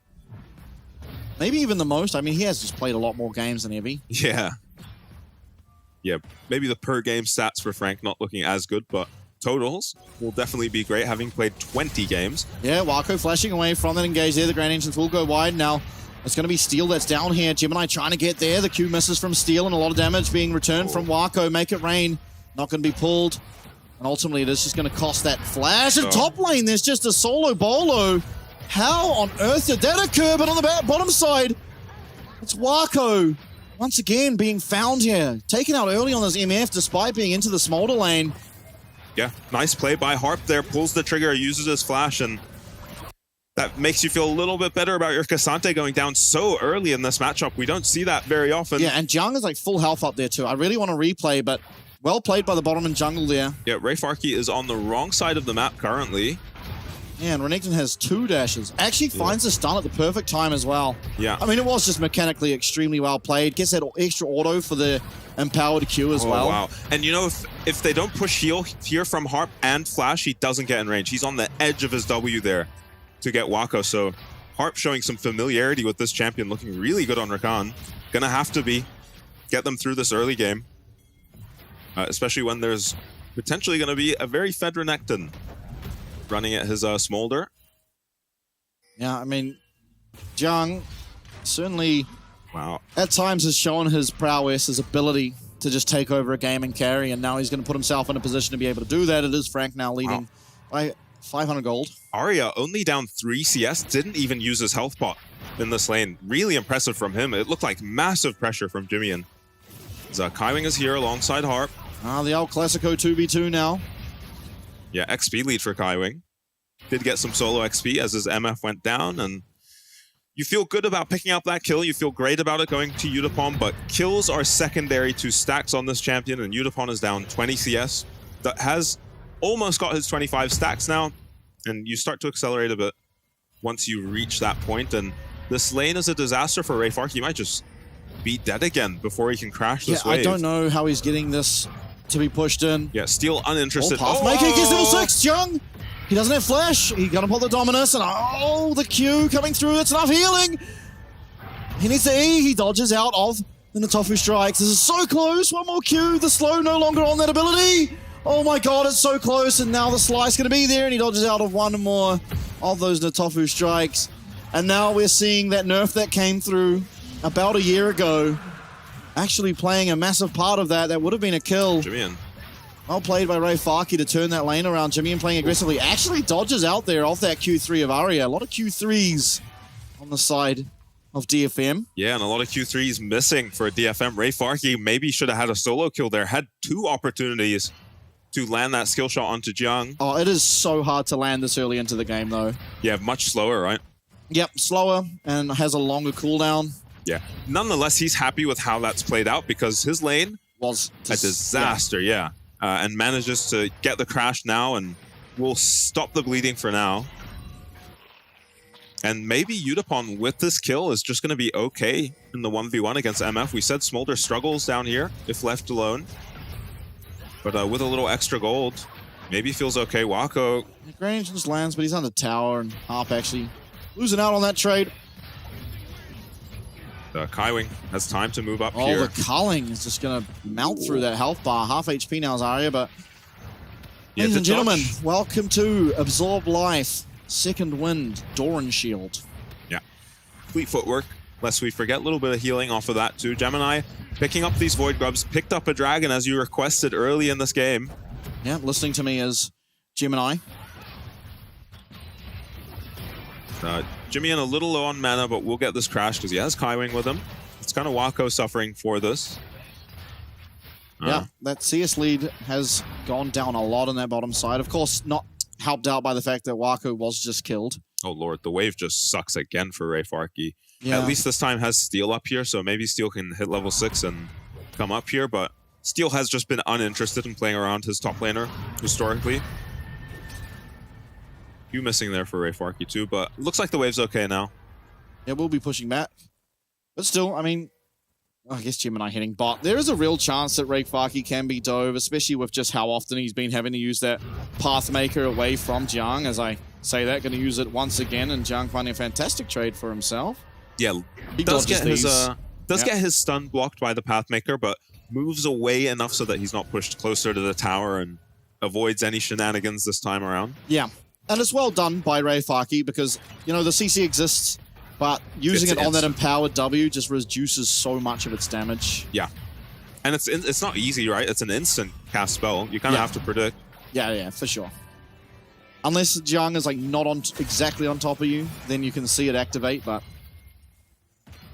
he was absolutely on top there of FAK, but quieting down now has the game. It is still Frank that are taking the lead. This is the first time we've seen them in a quiet game state. Actually just slowly but surely getting further and further ahead. Now it's another solo kill up on the top side. FAK almost getting one before, but Jiang managing to actually get it twice and locked up completely here. There's Harp is still trying to make his way in here. He does have access to that ultimate, but in a 2v3 and you have a Smolder, you're never winning that. Yeah, not level 6 yet is Harp. I'm not sure if it even saves him. Gemini up a massive amount of farm onto a Steel this time around. Yeah, roles reversed. So we're going to see what happens top. You were wondering if Gemini was going to come up here to dive Jiang. Able to just get it done on his own. Look just at his damage. Well, the last Pathmaker was fantastic. That one had come out after everything was already used. Yeah. So, yeah, not really much he can do. Black Cleaver now completed here on Yi Jiang as we found Harp caught out maybe again. Yeah, no cooldowns this time to follow up that kill onto Harp. Udapon sitting at 75 stacks, and Frank gonna be picking up this next dragon on spawn. A bright side for DFM is it's not a Hextech soul, I guess, so not literally the strongest soul in the game, but Frank on track to get a very early soul. And I'm surprised to see Wako up here. Void Grubs, probably. But Dragon's up sooner. Yeah, I would have liked to have kept my Renekton that solo killing this Cassante. Yeah, FAK is relieved to see a Misfortune up here. Not a threat to this Cassante at all. To be fair, maybe Jiang can flash on to Udapon under tower and, certainly almost one-shot him. There's both Sums and Mum that does have some healings. There's Pathmaker coming through here. The Q should be able to come through from Kaiwing. Actually, he used it. So again, a nice buffer there from FAK. Yeah, Chunk. I'm surprised to see DFM put so many members here. Flash forward, and we've got so much CC. This should just be Gemini going down. Can he get the ultimate off? Yes, he does, but it's just going to be absorbed up there by Arya. Nice find. That's the flash now, and the ultimate gone from Harp. Yeah, that should be the Dragon going over to DFM now. Seemingly uninterested. Yeah, that is very strange to me. With a Smolder on your team, you feel really good picking up one of these. Oh, Udapon's health. I see it going down, and I saw him get stunned out of a wall. Yeah, looks like he's okay for now. Once this wave is crashing for the Renekton, he can just ult the wave and get out of there. I think he almost just has to. Yeah, the problem is, while he is okay in terms of health, bit by bit he gets lower and lower, and it just actually becomes a one-shot. Yeah. Yeah, I'd be worried at full HP against this Renekton. Seen what he can do to a Cassante. Smolder much more vulnerable than that champion. And honestly, the standouts so far for DFM have been Harp and Arya. Arya doing really well in this lane to stay even, as he has. Oh, FAK having a miserable old time up here, trying to defend up this minion wave. Does get the Pathmaker out, though. Oh. The animation didn't appear like it did. Teleport now from Arya, and Harp does arrive up here as well. So 3v4 up on the top side. Oh. Udapon. Living for now. Yeah, actually. Flash even used from Jung. Does Jung just go down? Nah, no vision. Nice pink by Jung. Oh, God. Oh, no. Oh, well played. Yeah, just outplayed. Finding the angle. Uses teleporting away as well. He's going to get out. Wow. Jung is putting on a clinic. He can get back to his fountain in time. Okay, FAK even having to flash away from the top side, so losing around the rift. DFM. They did pick up the Dragon. Yeah. Yeah, well played to pick up the Dragon. But the 3K. TP top. Arya has to leave top eventually, right? So he doesn't end up being able to save the top tower. Udapon looking for too much in the 1v1 should be pretty happy to trade his flash with the most fed member of the enemy team and just back away. But yeah, it goes for a little too much there. Not recognizing that nice little play out of Jiang could come out. Yeah, and no cleanse used during the entirety of that. You have to wonder, and would have to see a replay of exactly what occurred, but there's probably a time where he was able to use the cleanse, find even one more Q, and that seemingly would have been the damage, because Jiang only managed to get that kill with such a bare minimum amount of health left, and that's after Triumph was procced as well. Yeah, Udapon choosing to hold on to it. Maybe judging that he doesn't die, correctly judging that he doesn't actually die to the Renekton. He did not have to go down there at all. And wants to save his cleanse for, one of these coming fights, get out of Leona CC. Or maybe just the next Renekton Flash W. Yeah, 6 Void Grubs for the side of Frank Esports. And you saw last game, they are pretty inconcerned about this Dragon being a win con. Getting an early one means that now DFM are going to struggle to get it, but they're pretty happy as DFM to be able to try and just stack up on the Smolder. Yeah, everything coming out. Fate sealed. Jung. Yeah, can he get one Q out? Yes, he can, but he's going to get stunned up. He's going to try and get away, but it's a shutdown. It's 250 gold, and it's going to Arya, who now sits 2-0, trying to claw their way back. But in the meanwhile, as that bottom tower going down, Udapon, he's in a lot of trouble here, although the ultimate that does come through is going to clear out that wave and make sure that he is nice and safe. Yeah, every time he does ult and W the wave like that, though, he's missing out on a lot of stacks on the Smolder, so they are slowing him down. Yeah, and it pretty much means that he can't fight when his ult's down, especially at this stage of the game. That is pretty much all of his damage. Mirror Mana now completed on him, but it isn't stacked up as of yet. DFM getting maybe a little overzealous here. FAK does have TP, but they have no ultis on anyone but FAK. Means this Rift Herald is very ambitious. They won't be able to get it. Mid tower Udapon going to be glad he has his cleanse here. Yeah, really nice dodge. The bullet time not going to connect the culling. One more, we'll get it. Jimmy even flashes away from any form of follow-up under that tower, and now Steel getting a little bit too big for his boots as he's locked down, taken out. It's a tower and a kill there going over to Wako, and a kill also for Jimmy, and these 280 carries feeling really good as Pings now going onto this Rift Herald, and Frank, they're very dominant here in game number 2 as well. Yeah, just shy of 5k, ticks over to 5k now as the gold lead for Frank, and Udapon not able to play towards his team here because they're zoned away after the Rift Herald attempt. So well played by him to even survive for just that long. And get Jimmy's flash out of him, so he's had some very close moments on the Smolder. If, he gets out on those slivers of HP, it might be a different looking game and he might be able to get a lot more stacks. Is frustrating for the coaching staff of DFM.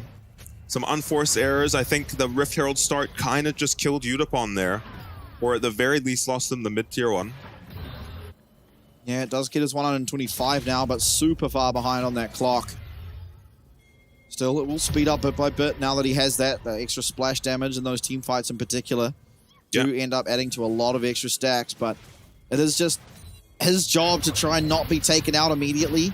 As aggression once again in the mid lane here. Steel getting pretty low, but Kaiwing getting lower. Aria will snap back. Harp getting even lower. Harp is just going to get one shot. Does have the flash. Gets the flash away. The Grand Entrance as well. He's going to survive, but that's another tool taken away. The flash heal, not available on Harp, is going to make engaging so much harder for him. Yeah, it's a comp with not all that much engage on the side of DFM, so only Aria really going to be useful for the engage. Difficult without the Rakan flash. Yeah, very hard without setup for Yone to find some true engage. Even if that setup is, you know, the Maokai ult, where people aren't actually stunned up, but they're all in a line. Down comes this Rift Herald, aggression towards this bot tower. Kaiwing has a forklift license. He's going to drive it straight into that tower. Can the side of DFM defend? Doesn't seem like it. There is just no wave clear between these champs. Wow, and all the towers are just falling so quickly for the side of DFM.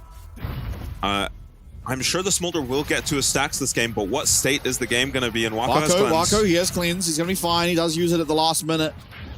Steel just trades ult for cleanse. It's a good trade.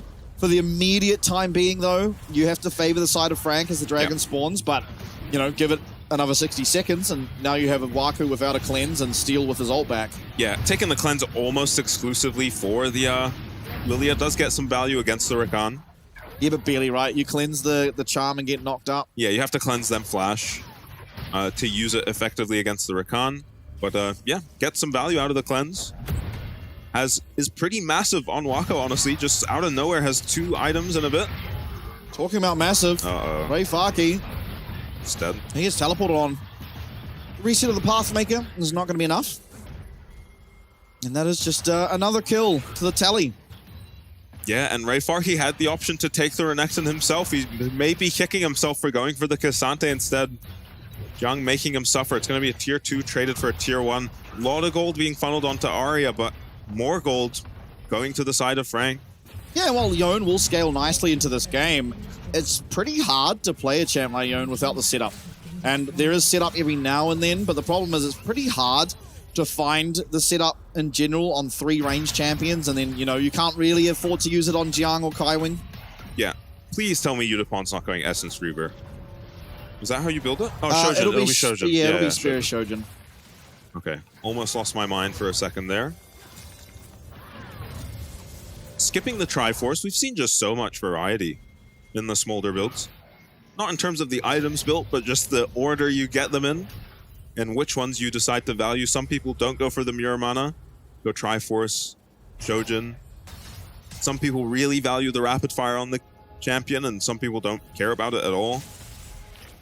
See how Udapon's build looks from behind, as you often are on the Smolder. Climbing with tier 1 boots is so fast, by the way. Yeah, Warmogs. Nice idea, maybe not getting the tier 1 boots. After the Warmogs nerf, you need some Ruby Crystals. Jimmy Harp is behind him and he has no idea. Yeah, and Harp has been the playmaker for this team. Involved in every kill. They've achieved nothing without this guy. They might look onto Jimmy, and his team is somewhat near him, but if they're able to just take him out, it should feel pretty good. Harp, slowly but surely walking further and further up. TP with him. Yeah, but Steel's being looked at first. He flashes forward. He's going to find a sleep. It's a really nice sleep, but the teleport coming through to Aria.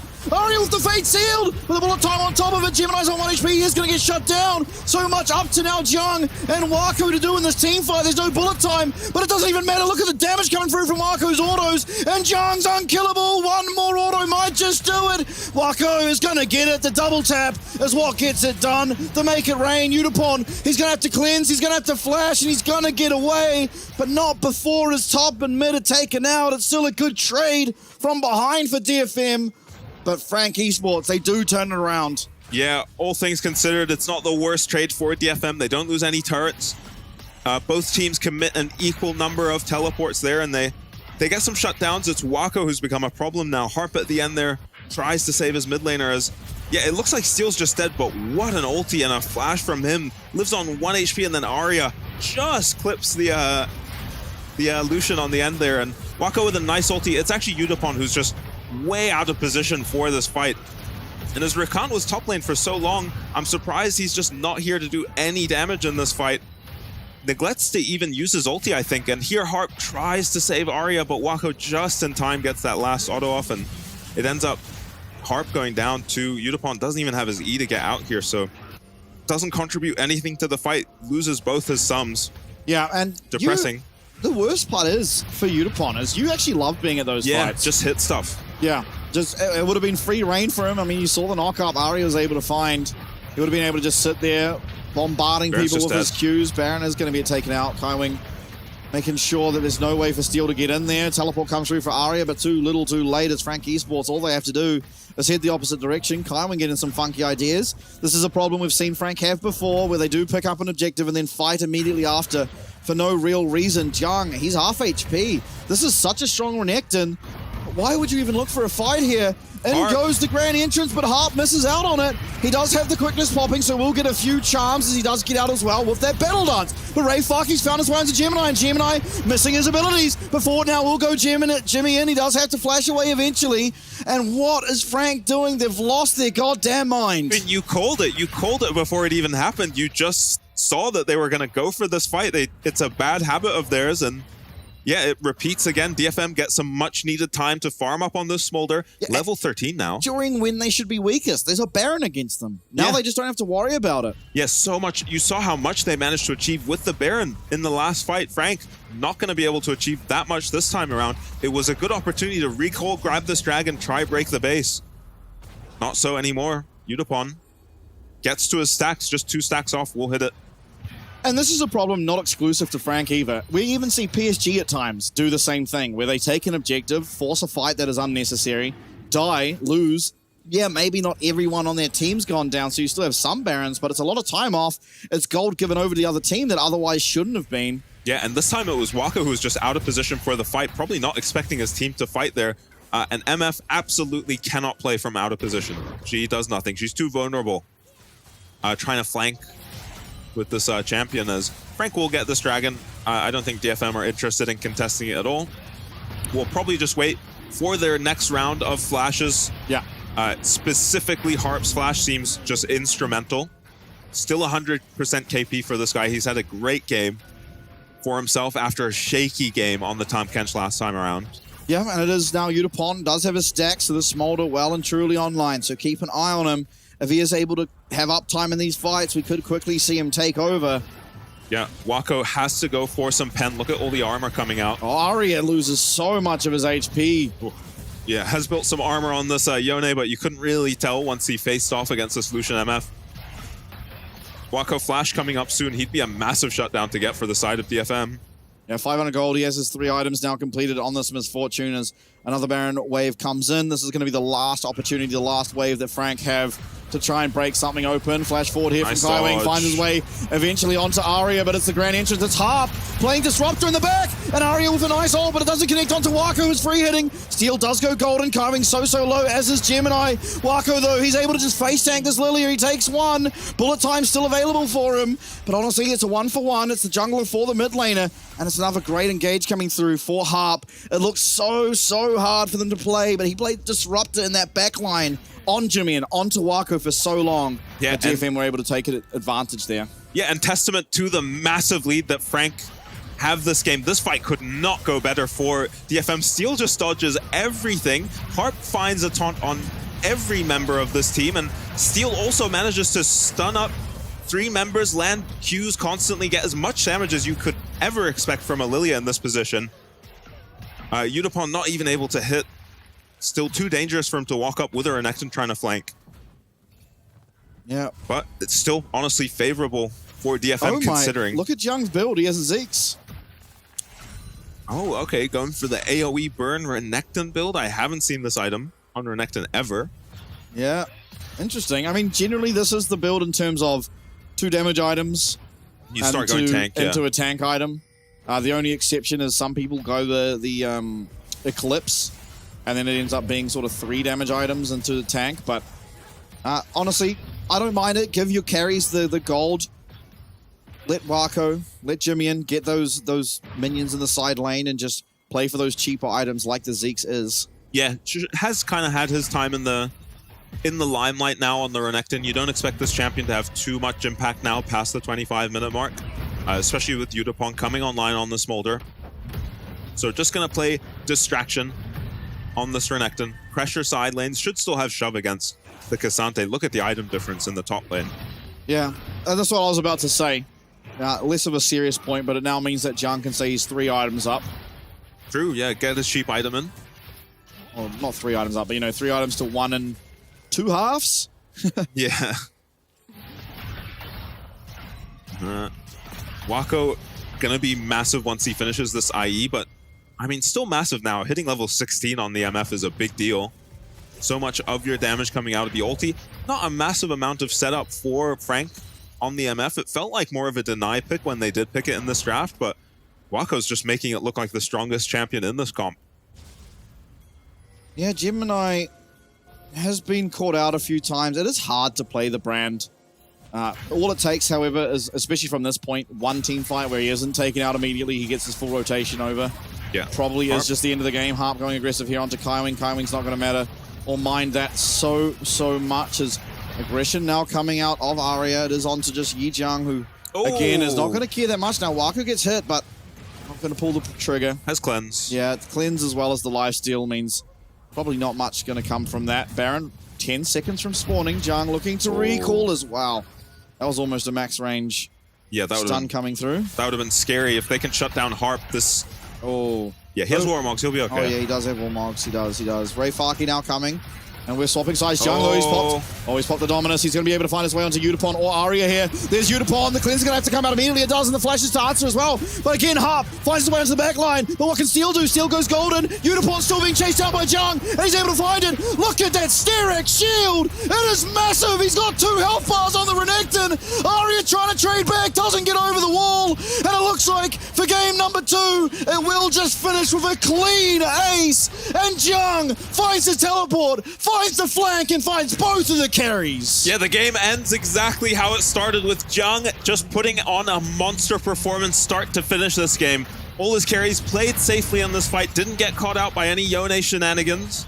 And Heath just finds his way alone onto this Yutapon Smolder.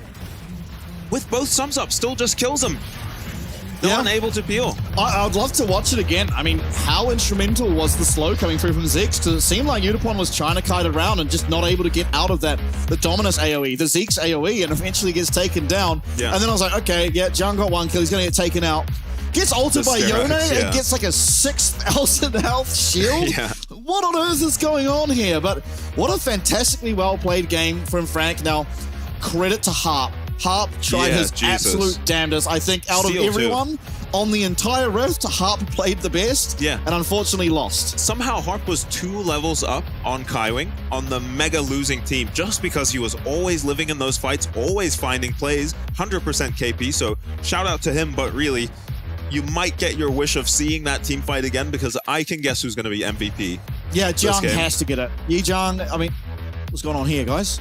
Yijang has to get it. Sorry, I'm just getting a little bit, what is it, hyped up from those games. Yeah, I mean, that was a sick game. You don't see a Renekton 1v9 like that. Not since Gore Drinker, right? It's kind of like when the Gore Drinker was a thing, it was like, wow, this Renekton champ is doing everything and more. Now it's much less common. Yeah, Zeke's is the new Gore Drinker. And yeah, I mean, he just solo killed a K'Sante twice. Yeah. Just twice solo killed the guy. Almost got solo killed back, to FAK's credit. It was a really nice pathmaker into All Out on a Jung that was then Undertale without the flash, without the E as well, and unfortunately missing out on those Qs, which if you haven't played K'Sante, early game, it is difficult. Landing that Q3 is near on impossible. Like, the other player has to be pretty much intentionally trying to get hit to actually land that thing, because it is so slow. When he did get ulted into that tower, I thought we were going to see the Jung we saw earlier in playoffs, where he plays so well in his laning phase, destroys his lane, and then throws his lead away and doesn't have impact. But character development all through this playoffs from Jung, maybe his best game so far.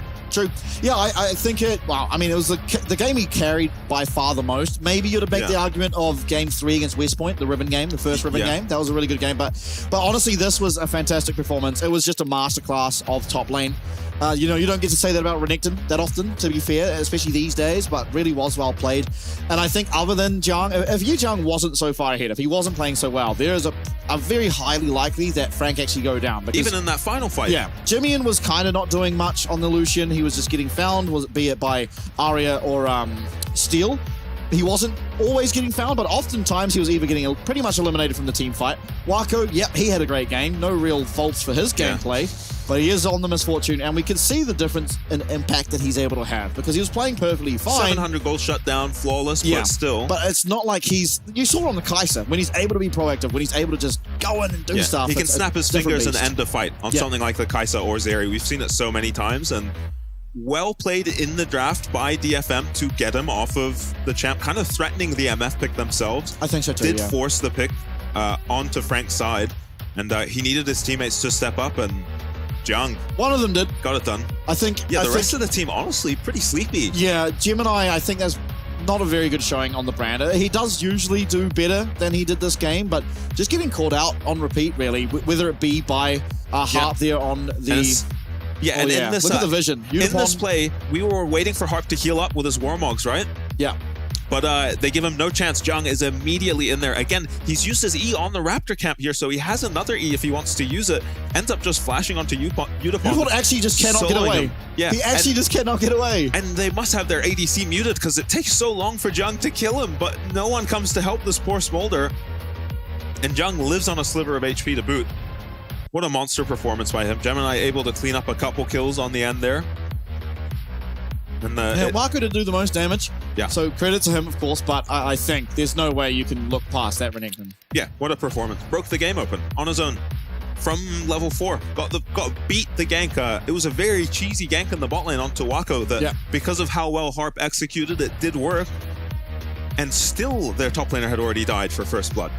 Yeah, and I think it's just a credit to Yijang again. As you already touched on, like, the level up he's had over the course of this playoffs is really good. And for anyone that might not know, this is his rookie year. He played in spring, and now he's played in summer, and he is just turning into one of arguably the best top laners we have. Honestly, I only think of himself and Arjun now, because Driver's been very quiet recently. It's the conversation for me is these two. Maybe not at the start of the playoffs, but certainly now. As you see their highest KP there on the top lane, alongside Wako, admittedly, but Jimmy and, I mean, really faltering, and Harp doing his absolute damnedest. Yeah, Harp, alongside Steel, honestly played those fights really well. Had a very strong champion in his hands, and made it look worth the first pick. Not the Lilia that was the problem that game at all. Constantly finding big sleeps for himself, following up Harp very well. Yeah, I mean, we touched on it at the top of the day, right? The biggest gap to us feels like, just eye tested alone, the top lane should probably be where Frank are able to find their advantages. And now I think you can certainly say in both games, Jung has had the best of FAK. He has, you know, in the Riven, gone up 20, 30 CS, 3 levels the entire game. This game, solo killing him twice, and just having so much more impact in those team fights, as Yijang will claim himself that MVP. And it truly was just a clinic, as I said. Yeah, look how much damage he just took that game as well as putting out 20k damage himself, up 4.2k at the end. FAK never really even had a moment to shine in that game, as we've seen him do well on the Cassante before, but you're never going to do well if you're dying at level 4 in the 1v1, getting dived on the next. Yeah, he returned to lane, almost solo kill him, and then teleports come this through. Was nice. I like this as the replay. We've already seen his other plays. Uses his E here, and honestly, I think what happens here is Yutapon doesn't think Renekton E is ever going to be up again. He's just used it, but and in a matter of seconds, it feels like he gets onto the Smolder. No W needed, just E, E, Q. The legendary E Renekton combo. Yep. Yeah, that's an age-old classic. Do you know what that does, by the way? The empowered EE? Shred. Okay. Oh, damn. Man, he knows the stuff. That's an old champ. I'll know that one. True. Fair enough. Yeah, try and tell me what Cassante's passive is, pal. No idea. Literally no idea. It's actually, it's a whole passage of text, that thing. But, I mean, well played once again by Frank. They now lead the series 2-0. They're looking much more comfortable, but I think especially if you compare game 1 to 2, DFM much closer in that second one, despite honestly the gaping hole that was that top lane for the most part. Yeah. The team fighting prowess, I guess, out of Harp, out of Steel, as you touched on, was great, and it does give hope going forward into game number 3. Yeah, and I hope I never see Harp on something like a Tom Kench again. Give him a playmaker. Get him on something he can have impact on, because that was damn near a 1v9. Had they won that, that was just Harp putting on the performance of the split. Yeah, I agree. I think great amount of strength shown there for DFM, and certainly looking like they're leveling up through this series. Now, when we come back from our break, we'll see if they've truly leveled up, if they can take over Frank, and if they can bring us to at least game number 4. 小鹿，我控制了，我控制了，控制了，控制了。还有 AD 死 ，AD 死，AD 死。前面，先打前面。压力还有大。AD 死，AD 死。可以继续，可以继续。压力，压力，压力。融入一波，融入一波。好低啊！ nice 哦 ，nice 哦。还行。等吧，可以扛一下。右手有果汁，有果汁。 别打到上下线，双塔杀手 ，MF， 打了，玩 MF 最强的时候，左一枪右一枪，哎，不干，哎，人都没了 ，nice，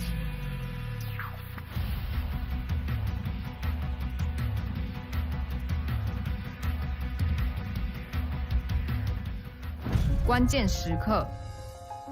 握着阿嬷帮我准备的球拍，让我更有把握赢球。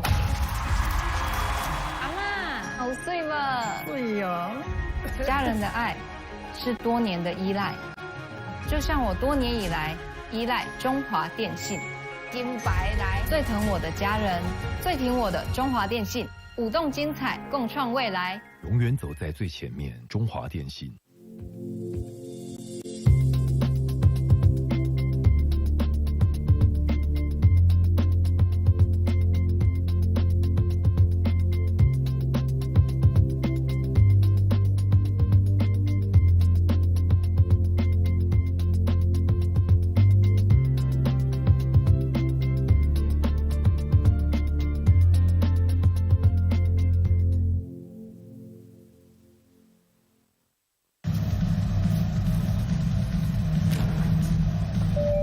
旅客陈志明，华航直飞西雅图的班机即将准备登机。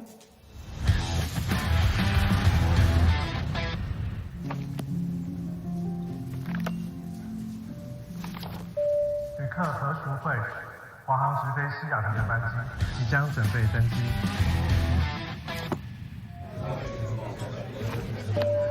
China Airlines passenger Michael Chen, your direct flight to Seattle is now ready for boarding. 华航直飞西雅图，7月14正式起航。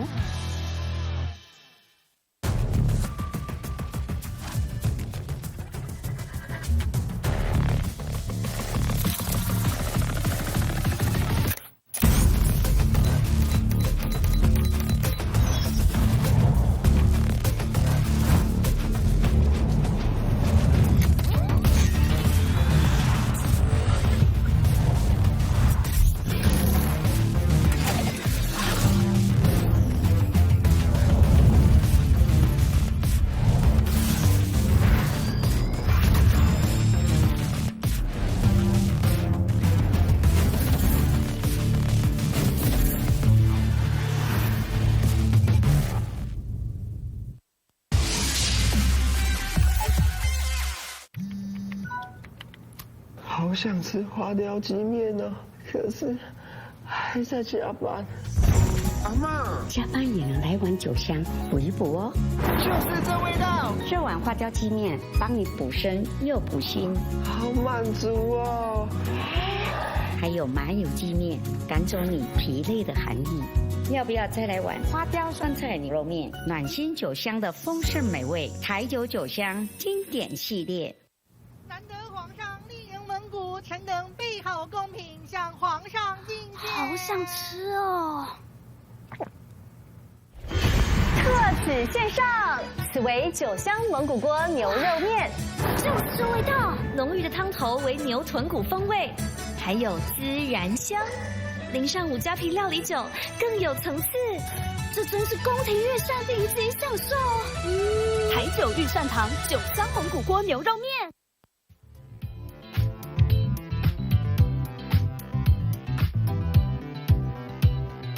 Moving slowly, so hot you're burning.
gon' buy me a diamond, so jump on it.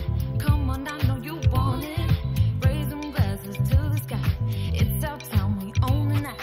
We got tonight to be happy. Let's take our time and be happy. Come on, baby, won't you dance with me? Say, ooh la la, I like the way you feel. Ooh la la, don't be shy now, let me say. Ooh la la, I like the way you feel. Ooh la la, this is what we came to do. Ooh la la, eh. We came to party. Ooh la la, eh. We came to party. We came to party. We came to party. We came to party. This is what we came to do. Come on, baby, don't be shy. Come on, 'cause you and I, we own the night. We gon' take it slowly, right up to the morning. You know it. Come on, baby, won't you dance with me? Ooh la la, I like the way you feel. Ooh la la, don't be shy now, let me say. Ooh la la, I like the way you feel. Ooh la la, this is what we came to do. Ooh la la, eh. We came to party. Ooh la la, we came to party. Ooh la la, eh. We came to party. Ooh la la, eh.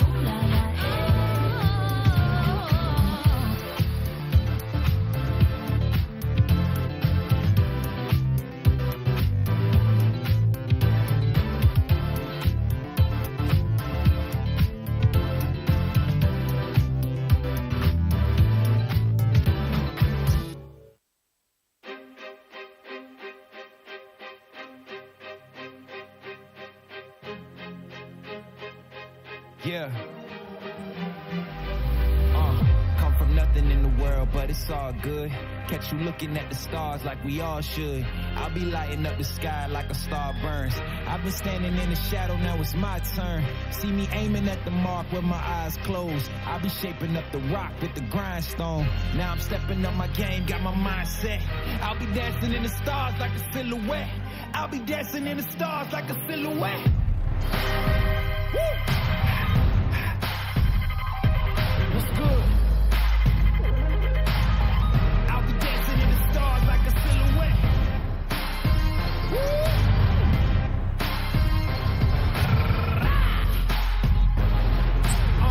I'll be dancing in the stars like a silhouette.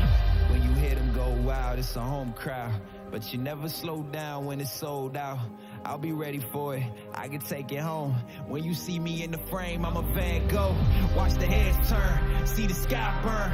Catch you looking at my style, but you'll never learn. When it's all done, when it's all said, I'll be dancing in the stars like a silhouette.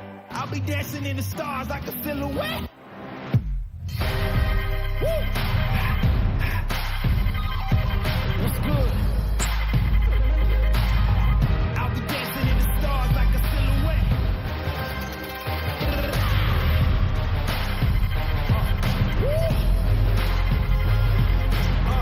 I'll be dancing in the stars like a silhouette.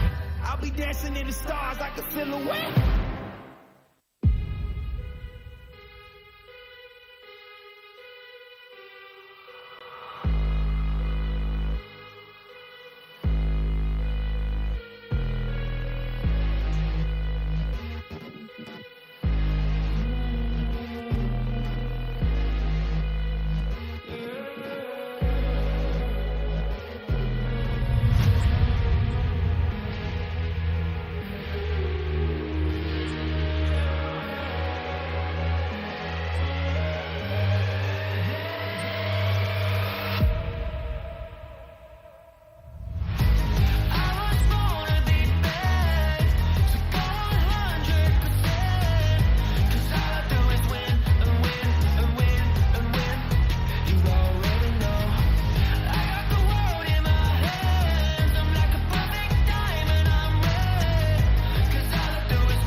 it's on that heavyweight flex.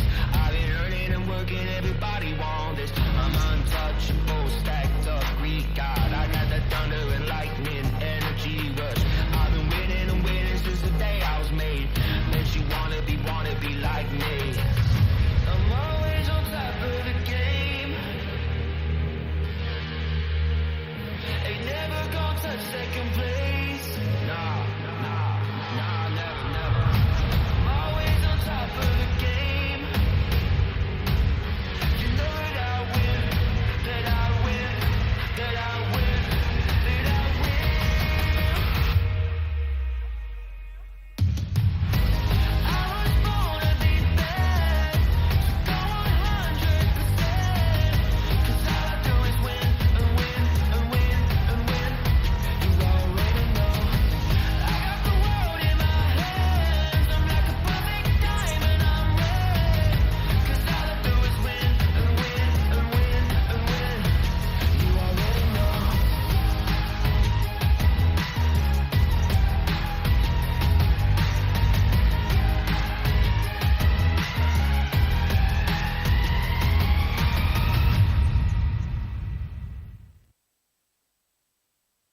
So welcome to the fire. I'm the one with the light. Bring it through your veins. We're walking through the flames, getting higher. Welcome to the fire. Welcome back, everybody. Backs against the wall now for the LJL second seed in DFM, as they are one singular game from being eliminated from World's Contention and from contention from getting to play at the Taipei Hipping Basketball Gymnasium. Yep, one more loss and it's a flight home for DFM. That would be a very disappointing result for them, as we were kind of looking at them as a team that could maybe challenge some of our higher placing teams. They didn't have the greatest performance against DCG. To go down 3-0 against Frank would be pretty shocking. Yeah, would bode well for Frank though, because Yeah. I mean, we've said it, they keep getting better and better and better as these playoffs continue, and so far they've shown it. Game 2, very shaky though. So DFM, I think if they look for something similar, maybe replace the Smolder pick. I don't think that champion really achieved, honestly, anything at all. Just at all. Yeah, they managed to get a kill onto Wako early on because of some really good play out of Harp and Yeah, that was Steel. kind of in spite of the Smolder. Yeah, and the problem with the Smolder is that they only path to bot lane. Ray Farkey is never strong side for this team. He is always on the weak side. So that means you're pathing down to a Smolder and finding yourself trying to, you know, make these ganks work. They managed to do it in that game only once. And then they force plays around the mid lane. Riven ban, keeping that I think is wise for DFM. Yeah, we've already seen now that Jiang can manhandle that top lane. They've had to ban Renekton now as well, and I think this is barking up the wrong tree. I think Jiang could pick just about anything and win his lane at this point. We'll see. Yeah, will he bring out the top lane Soraka? Yumi? Maybe a Yumi game? Yeah, but it's probably not that big of a difference. Should be the Rumble ban now. Yeah, Rumble ban should come through here for Frank. The Ezreal ban strikes me as curious too, because yeah, Wako's a great Ezreal. But again, these right-clicking auto-attack AD carries is just where Wako finds so much more success. Even in that game, right, where he's truly playing well. Yeah. You just see the difference in taking over those team fights, the ability for Frank to truly get the team fight wins cleanly. Yeah. Much different. Yeah, you need people to step up alongside you on the MF. You cannot 1v9 like a, you know, Kaisa or Zeri might be able to. Ooh, Steel's going to get his hands on Maokai. It's a champion we don't get to see a lot because it is just generally banned almost all the time. Of course, if it's open, you're not going to want to give that to Gemini because Gemini is an absolute magician on this champ, to be honest. He just walks into every single objective and you know he's taking it. Yeah, it is going to mean Gemini can get his hands onto Lilia, but that's a good matchup for Steel. Yeah. The Lucian locked in again for Jimmian. I expect to see a Yone. Good pairing with the Maokai too. Yeah, even better than last game would that pairing be, but the Lilia maybe going over now to Gemini. He had a good performance on it in game number 1. Yeah, not the best pick into the Maokai. We'll see how well Steel can use the Maokai ulti to shut down the Lilia in these fights. It's the Kennen. Maybe just Kennen Yone here. Wow, Good this draft. is a team fight comp. Yeah, this is a great draft from DFM. They do drop their bot lane now. So you could pick a support up here maybe for Kaiwing and then ban away some bot lane counters and play towards your bot lane. Yeah, I mean, Braum strikes me as a pretty decent champ right now, and maybe we've seen this once. Okay. Who was it? Was Jiang, wasn't it? It was Jiang on the Nasus. Wasn't it Aja? Was Aja on the Nasus? Oh. No, I mean into Aja. Oh, it was Evie then. It was Evie. No, they haven't played each other. Who went up? DCG. Taco. No. No, it was wasn't it Frank into PSG? Yes, yeah. It was Frank against PSG. So Jiang has, what I'm trying to say is Jiang has made this work. Right. He's made this work into Aja's Kennen. Yeah. Who is the best Kennen in the league. Yeah. And probably the best Kennen in this playoff. So this is going to work. We know he can play this bit. Maybe Ray Farkey has some technology to turn this matchup around, but even Aja really struggled on the Kennen. The idea of the Kennen, though, is however hard you counter him with these cheesy picks, he's going to show up to team fights and flash onto this Lilia, onto this Lucian, whatever Wako's picking. Also going to fall victim to this Kennen. It's actually Frank banning away the Braum. Yeah, okay. So Frank not wanting to get Braumed on. Honestly, Braum is just so good against Frank because you know 100% of the time Kaiwing is locking in an engaged champ. Yeah. And already, I mean, Braum already going to do really well against Nasus. Does okay into the Lilia. It's hard to land that Q, but ultimately the Glacial Fissure actually does a lot to control the zone and slow down Lilia from finding forward movement in those team fights. Yeah, I quite like the Senna ban here from Frank. They have so much carry potential and AoE in team fights already on the side of DFM. If you let them get something like a Senna Ornn, it becomes really difficult to team fight this comp, and Arya has so much set up to carry. He's had a great laning phase last game. We'll see if Jimmian adapts now. Rel sticks out to me as a really good pick for the side of DFM. I wonder if you have to deny that as Frank, or you can go for just the Rakan maybe yourselves. Harp looking like a monster on that champion. Yeah, let's see. It could be 80 carry picked here, so Udapon can't. No, okay, looking like it will just be the Rel. As you said, it looks really scary for DFM's team comps. Honestly, it's just a good standalone pick half the time. Yeah, and a really good champ for Kaiwing. He was borderline one-tricking this champ last split. Yeah, because Nautilus was banned against him every single game. That's not the same case anymore. And yeah, might just have to be a Nautilus for the side of DFM. They get their hands on the MF, the team fight looks absurd for DFM. Yeah, but if the team fight is navigated well by Frank, they run out of steam. Like, this is a ultimate or nothing team composition coming through from DFM. It's a click R and go, which in these sort of positions, right, when you are backs against the wall, you're one game from being eliminated, there's nothing better than kind of removing those nerves and just giving yourself a team comp that has one objective. It's to group, it's to press R, and it's to find a great team fight. It's very easy to execute on, and it should bode well. You know, usually we do see the team with the easier to execute comp winning. Yeah. That is just more often than not the case. Oh, the Jhin is psychotic here. He is very immobile into this comp. It's going to be locked in for Wako, though. Let's see how he navigates this. Yeah. This is a pretty immobile comp. You know, it's not a champ we see pretty much ever anymore. But this might be the one time I'm looking at a comp and thinking Xayah is actually pretty good here. Oh, I was thinking about Sivir. Am I crazy for that one? Yeah, I think Sivir's a bit crazy. Sivir into MF is probably a bit much. Yeah, I think Xayah, I mean, it's going to suffer in the lane if you pick the Xayah, but either way, he goes for the Jhin. Let's see if he can perform as well as Udapon does on this champion. Yeah, great game. Standout game from Udapon, and we're kind of waiting for one of those from him. He's had a Smolder game, a Senna game, not champs with any agency. He's on what feels like the strongest ADC on the patch so far. There he is. Getting locked in. Yeah, work to do for Udapon. And just back to your point about picking this kind of comp when you're down, it feels better if you're falling behind like DFM have been in the early game, because when you're behind, whatever kind of comp you have, the plan is just to 5-man stack anyway. So they're very strong at doing that. So even from behind, don't expect DFM to tap out of this one. Always an opportunity to come back from this game. Yeah, it gives you a little sense of security even if you do fall down 1k early on, right? It's just the team compositions don't compare when it comes to team fighting. Yeah.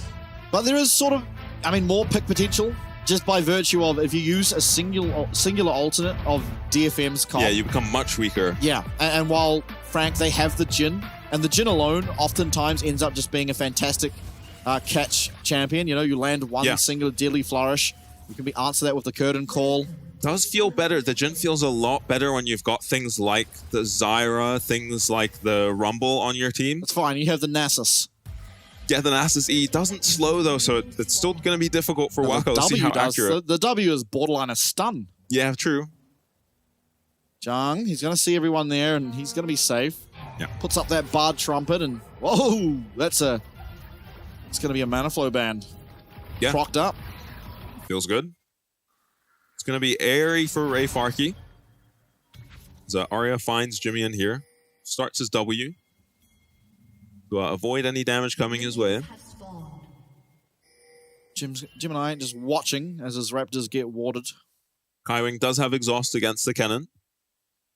What? So that is the first quick time event passed. Exhaust against cannon? It's honestly, though, obviously we always talk about why are we not taking exhaust against cannon. No one seems to have realized that summoner spell exists. But this game, it kind of gets double value, because if you can't find the cannon, it's also good against the Yone, right? Yep. So Yone comes flying in also. As Frank looking to get an advantage early in this lane. Scary for Udapon, but he's okay. Not recognizing how far away Harp is, probably. And it's just going to be these lanes fighting each other for shove the entire time. Neither of these ADCs loves to be shoved in. So, going to be Frank initially. Yeah, Misfortune has a much easier time farming at her tower. Yeah, definitely. But nice hook from Harp. Ultimately, as you said, you want to be pushing so you can look for those double ups and just have extra pressure. Sort of zone control almost coming through just from the MFQ. Yeah, and under tower, she honestly can play like a Draven. Fishing for one auto at a time and feeling pretty good every time you get an auto. On the enemy ADC under tower while he's focused on last hitting. Yeah, the Strut passive is bonkers. Yeah. Have you ever thought about it, right? You know how Strut like cleanses, slows, and gives you the immediate... Maybe it doesn't cleanse slows, but it gives you the immediate max movement speed. Yeah. It's kind of just like the Teemo thing, but it also gives you a bunch of extra damage as well. Yeah, it just gives you heaps of attack speed too. Yeah, just for fun, I guess. Yeah, Teemo due for a rework, I think. That guy's been around for too long in his current form. They gave him the bouncing mushrooms. Yeah. I also don't think you used to get stacks on the mushrooms. I think they just had like a... Yeah, just a cooldown. Yeah, you just chuck one mushroom at a time. Get the job done. Scout's code and all that. Arya continuing to do pretty well in this matchup. Yeah, definitely I think probably the mid laner that's been performing the best in this Yone v AD carry matchups is Gemini down the bot side, finds his way into Harp, and Harp is getting very low. He doesn't have sums available to himself. Wako bouncing grenade is going to secure that kill, and you see Steel there just still hitting away at his Krugs, not interested at all and trying to even think of the idea of helping, really. Yeah, Gemini does use his flash, but you're really happy to pick up that kill, especially on the Jhin. Pretty squishy comp from the side of DFM, so if this Jhin gets ahead, he can be terrifying. It's Harp actually... Yeah, Harp actually engages this. Goes for a pretty fancy play, and had Gemini not been here first, they probably do win this 2v2, but Maokai is so far away, you kind of wish you waited a little bit there if you're Harp. Misstep from him. Oh my lord, close. Yeah, it was nice a nice reaction. flash from Harp, actually dodging out of not only the crash down, but also the deadly flourish. But yeah, Gemini just there. Yeah, they win the 2v2. But yeah, Lilia clears much faster than Maokai. And Brand, as we saw last game. Yeah, and making use of it both times was Gemini. Damn, look how easy this top lane looks. Already, Ray Farkey down a pot, down in health. And we just have 2 potions, 2 cookies for Zhang. He's up CS. He's got push in the lane. Yeah, 60 stacks. Just about for this Nasus as well. Arya suffering now with a Rel in his lane. Should be fine. Jimmy probably just going to push one last wave in and then look for that recall. Yeah, is still CSing pretty well for himself, all things considered. Did have to use his potion once Kaiwing showed up. Nice dodge. Yeah, he's done that a couple times, actually. Not necessarily the easiest thing in the world to do, dodge out of the piercing light damage, but Yeah. Arya seeming to be able to do it on a very regular basis. Yeah, Ray Farkey forced to just last hit with his Q here. This is going to be a massive Nasus. And not the easiest target to get through for a comp like DFM's, but it's all about the wombo combo. If you land your spells on multiple targets with this DFM comp, you will just win the fight, big Nasus or not. I like what Frank have been doing in this series. They've just been allowing Jung to have counter, except for, you know, obviously the game he picked Riven. But after that, just let him have counter. And he's making use of it better than we see most people able to do. Yeah. Yeah, been just a massive top gap this whole series so far. We'll see what Ray Farkey gets done on the cannon. We're not expecting him to win the lane into Nasus. We know how this matchup goes. Yutapon has to flash. Yeah, gonna flash. He does cleanse as well, but here comes the slow. Do they have the damage to take him out? It certainly looks like they will. No, the burn. The Faded Ashes as well as that Lilia passive. Just enough to get that kill across the line. Yeah, Yutapon flashes, but in a straight line. Just goes and takes a Void Grub in the face of this Maokai. Now he's getting ulted and he is living. Ray Farkey's actually the one in trouble. Jung, one more Q.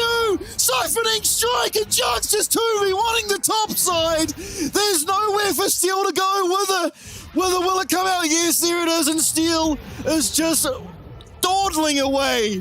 Jung walks into the Void Grubs. He steals one. He double kills them. Meanwhile, the bot side is just being dove. Yeah, Ray Farkey gets some help from his jungler and they both end up going down. Nasus just had boots. I have no idea how he's just killed both of them there. Has a massive HP advantage. Runs down to just take some Void Grubs. Does Ray Farkey TP here or what? Okay, so he's just sitting here. Just hitting Steel. What is happening? You gotta wonder if Arya maybe should have just come up. Yeah, and this is so ridiculous from Jung. This is such a greedy play from him. But meanwhile, Arya's TP'd into mid lane and been chunked out, so he's never coming to this play. Ray Farkey gets a little too close for comfort, I think. Tanks too many of these Nasus Qs. Thinks he can get away with his flash, but Jung has his ghost to follow up. Steel never living here. The Nasus he just finishes him off. Little S even from Jung here. Possibly the most broken passive in the game. Nasus passive. Nasus has 16% lifesteal. Yeah, looking pretty broken is the Nasus in this game, and I said it was going to be a pretty big Nasus. It's going to be a massive Nasus. Yep. In this game. Oh, I cannot believe what I just witnessed. Yeah, I wasn't expecting that. It is 2024. Everyone's complaining about 2024 champions. Yeah, you got your Auroras, your Cassantes. No, that is not the most broken champ in the game. It's the dog. And I think Jiang in the position now to drop bones on him. Yeah, and no help is coming Ray Farkey's way unless Arya gets a massive injection of gold. No one can deal with this Nasus. Yep, absolutely not. Certainly not Steel and Ray Farkey. And they're just winning across the map too. You know, generally, okay, Nasus is big, but they've probably paid for it on the bottom side. Absolutely not. They're actually diving the bottom side as that happened. Picked up a kill onto Yutapon. Looked for another dive onto Harp. That one did not eventuate, but I mean, just look at all the priority across the map. They have complete topside prio. It's one Void Grub to one Void Grub, and Frank, they're going to pick up this Dragon as well. Steel, he has access to ult. He's actually going to come in, try and contest it, but a flash hook will miss. Gemini now making his way out of that Nature's Grasp, but now he's stuck in the pit. The turnaround on the top side, though, is Steel going aggressive. The culling will come out and secure that kill, and Gemini finds a lot of damage on these three. It's going to be a 1-for-1 as things stand. Both junglers going down. Kaiwing, though, still full HP, and the curtain call there. Harp, he gets cancelled. That's Hooker being cancelled, and now trying to turn around onto Kaiwing, but there's no way that this MF has the damage just yet. As through comes that Deadly Flourish, through comes the crash down, and through comes the 7th kill of the game for Frank Esports as they look to move forward into their next series. Yeah, in that fight, DFM pick up their first and only kill of the game. As this is a 4-0 Jin only with Ninja Tabis. Does he pick up a bunch of kills in that fight, Wako? And it looks okay. Harp completely whiffs the flash engage, and it actually looked okay when Steel W's out of Kaiwing's engage there. They're able to trade pretty evenly, but I think Arya maybe just leaves too early, going the wrong direction here. And Harp, way out of position, not recognizing the danger he's in. It should be running away immediately. Probably alongside his mid laner, too. Nice two-man stun from Kaiwing. Yeah, I think Udapon there going to try and block that fourth shot, but ends up just leading to him going down. He might have anyway. Exhaust still available at the end of that for Kaiwing as signs of emotion from Frank. Usually, you know, even when they won that game 5 against CFO, wasn't even as much as a smile on their face. Yeah, I think they were just out of emotions. Waco's gone way too aggressive. And here's some play for DFM as the shutdown comes through, but it goes on to Steel. Now the Nature's Grass coming out, they're looking for more. Kaiwing should be able to block this one up though. Crashdown comes through, that's the shield. And Gemini able to just walk on out. Yeah, that was such a massive shutdown. You really wish it went on to Udapon. Slight misplay from the side of DFM there, but honestly a much bigger misplay from Waco to be caught in that position. He had his support and jungle near him too, but Steel a little faster to the play. Ray Farkey might be about to get dived. It's at the point where this Kennon's going to have to start ulting waves so he doesn't lose his tower. Well, Zhang's going to go claim himself that last Void Grub by the looks of things. Does he get a stack from queuing that thing? I can't remember how it works. But you have to kill it. If he kills it, kill? Yeah, you get like 12 or something. You get like a lot of stats for these big creeps.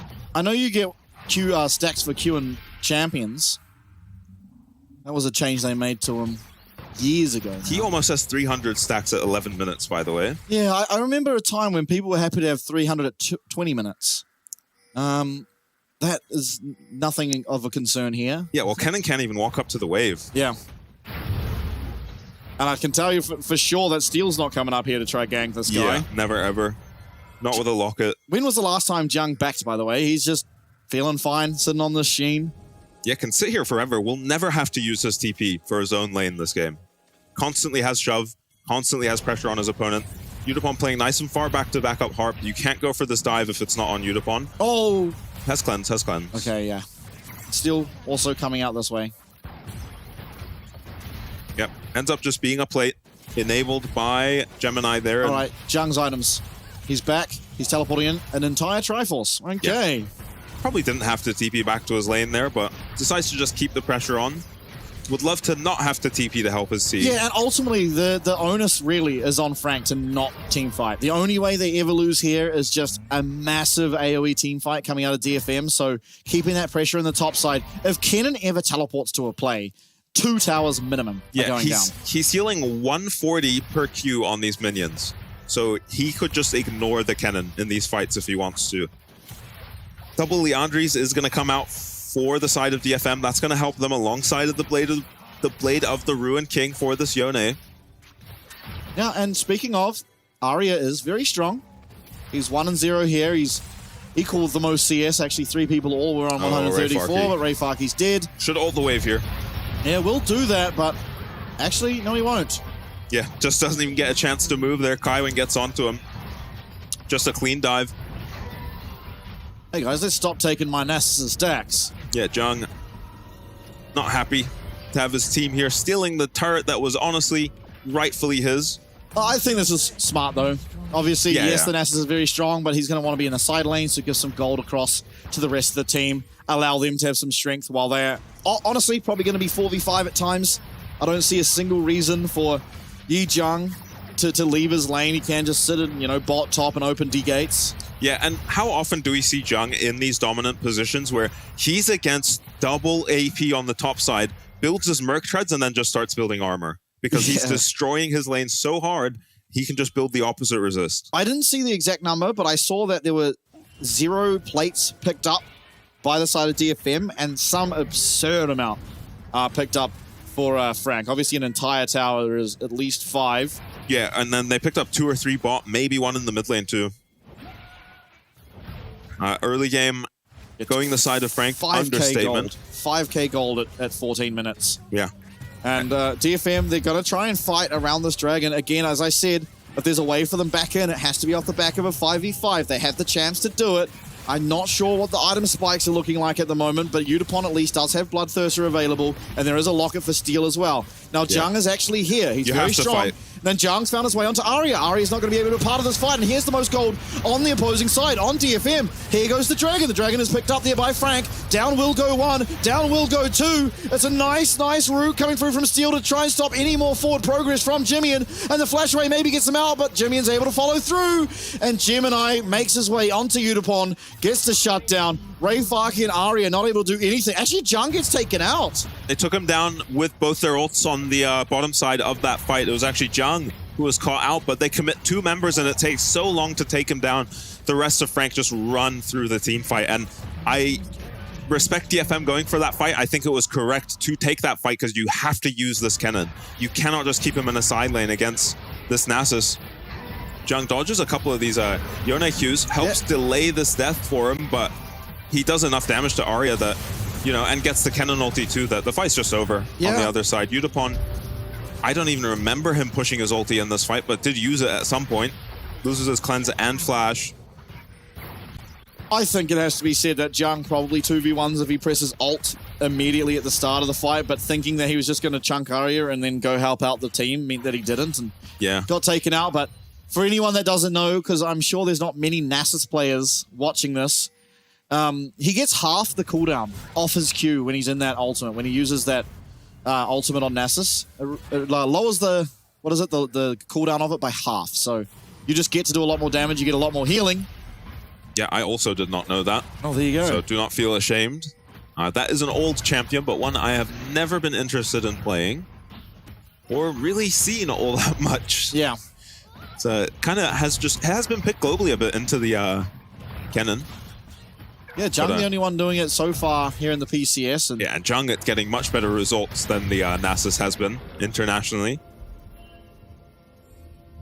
So I don't think it's actually picked up a win. Isn't it just only played in the LCK mainly? Yeah. And it's one guy in the LCK picking it, really. Yeah, and for anyone that isn't aware, everyone pretty much in the PCS plays on the Korean solo queue ladder, so I'm sure he's also got a lot of experience in this matchup.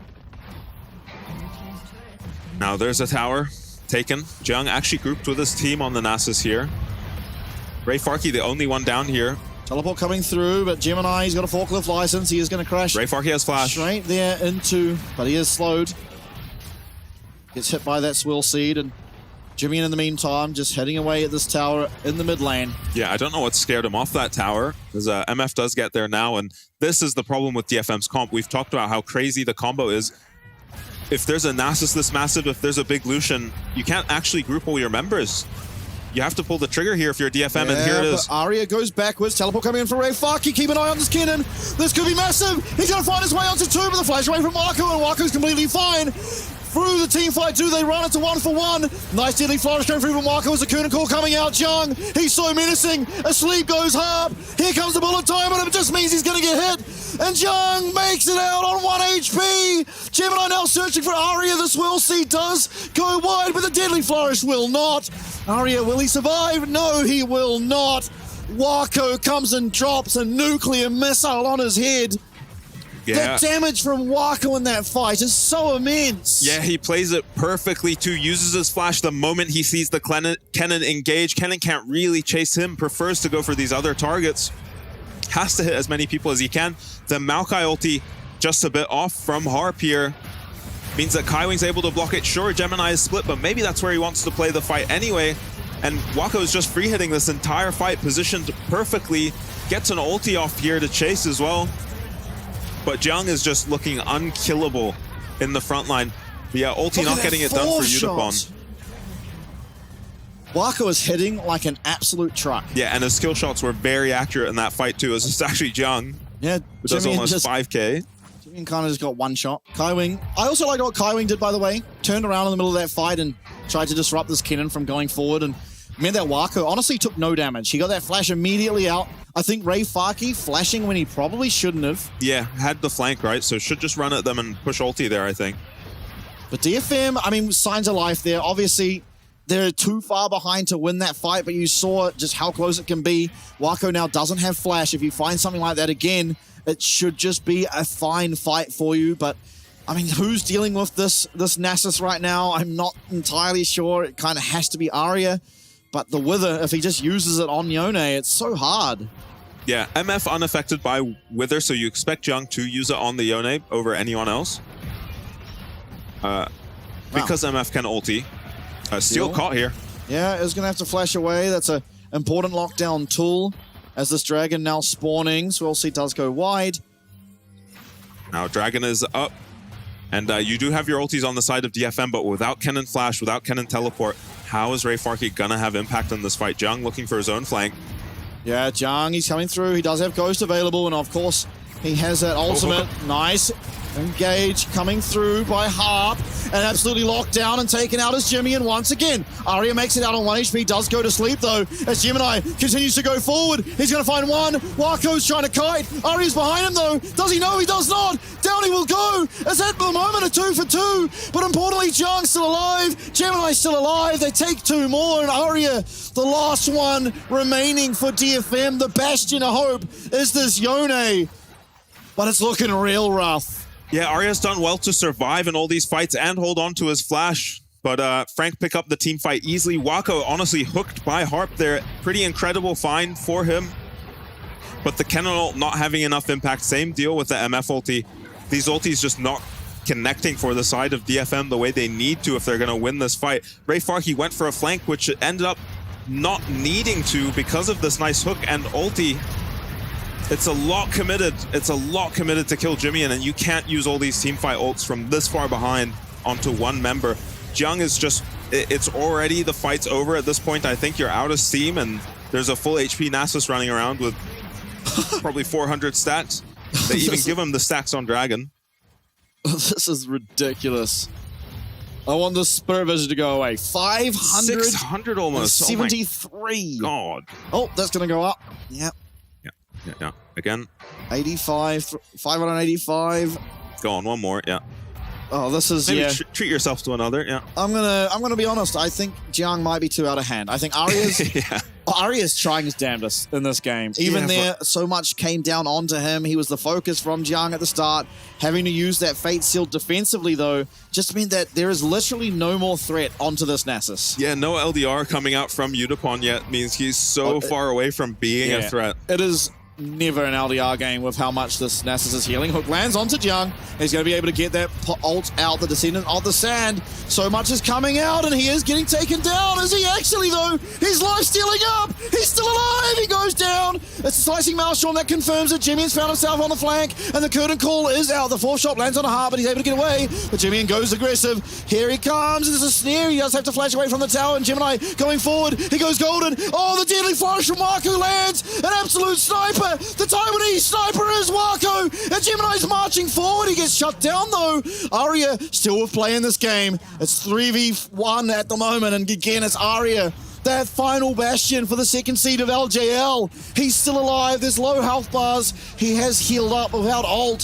What can he truly do? It's Frank Esports looking to put the nail in the coffin here for game number 3. They're not going to be able to end on this shove. Arya doing a really good job of staying alive in all these fights. Eventually does lose his flash there.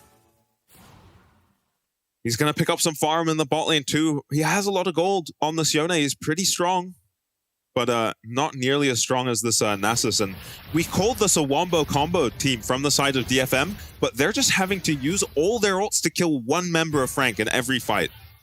Yeah, and it's like what you said before we got into game, right? You can be pretty happy if you're behind with a comp like this, but not when you're 13k behind. That is too behind to be really, truly able to find something massive.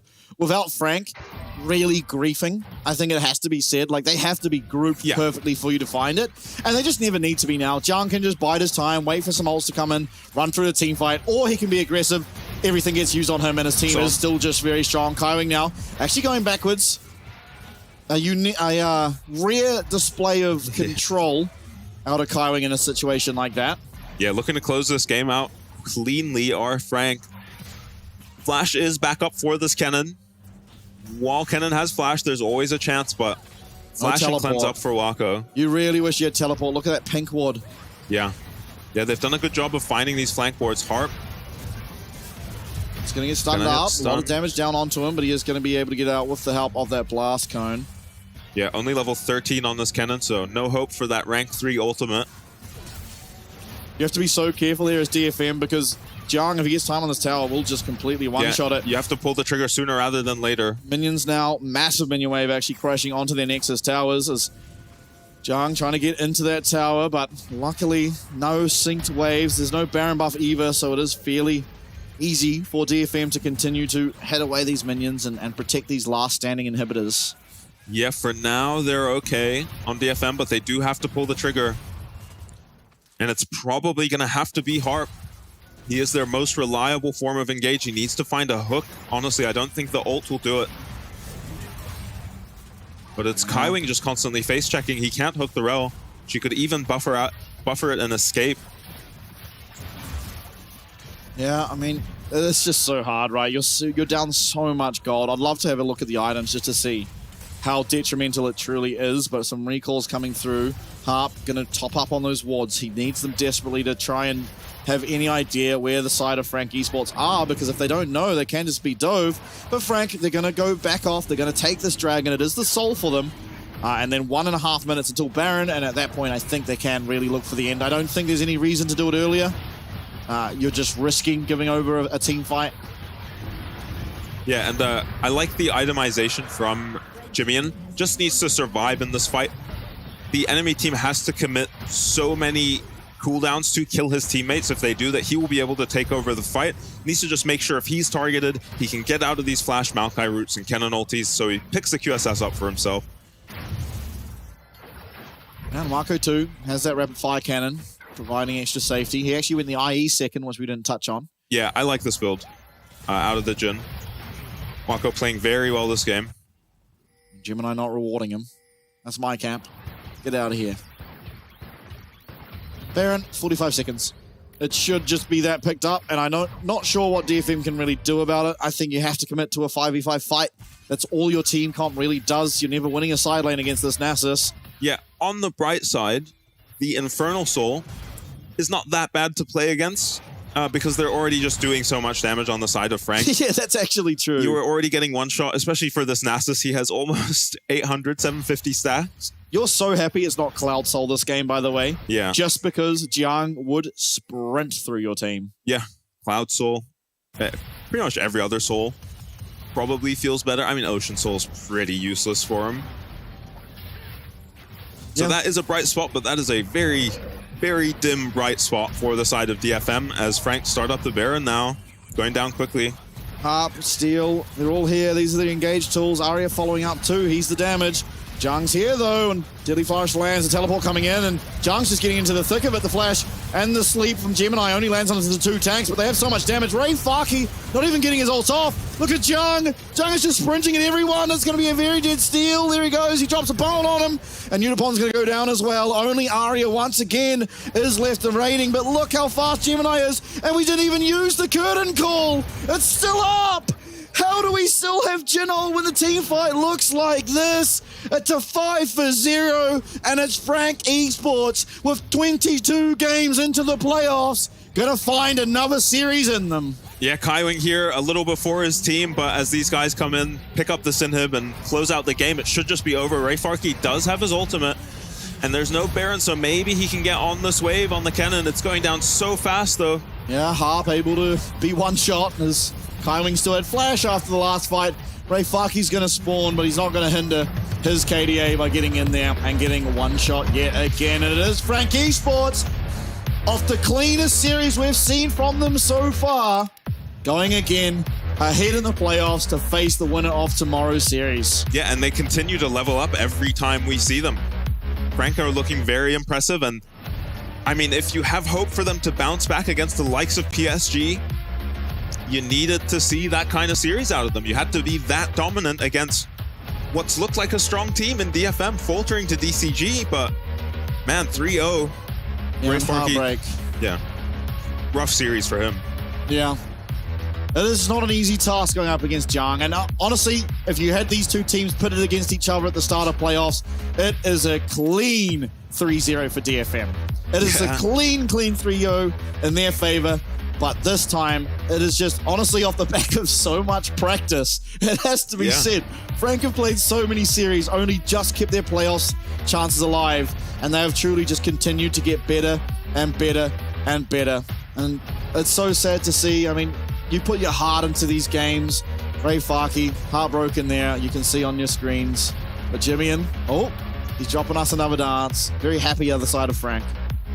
Yeah, and honestly, to be fair on FAK, how many times has he played Poppy into Riven? How many times has he played Kennen into Nasus? Yeah. He probably has no experience, next to no experience in these matchups, while Jiang has played both these matchups, you know, a couple of times, at least for the Nasus, and about 1 million times for the Riven matchup. So, yeah, you shouldn't be too hard on himself. You'd probably argue that, especially in the case of the Riven, you know, you think of counterpicks towards Riven. I think the highest win rate in the game is Garen. And I think after that is Poppy. So it's like, this is a champ that he would have gone up against in solo queue, as you said, just like near on 1 million times. He's going to know this matchup probably better than any other matchup in the entire game. Like, there's a good chance that that's it a is. good point, And so it's like, yeah, you've picked a counterpick into it, but Jiang knows how to play that matchup, whereas you don't. So I think you can sort of give credit to FAK that he survived the lane. He went down in CS, but he wasn't getting solo killed or anything. He did get solo killed once. But aside from the ones, he was doing okay in that lane. And yeah, it's just Jiang is just, I mean, he's played these matchups a lot, and he has, again, just continued to level up.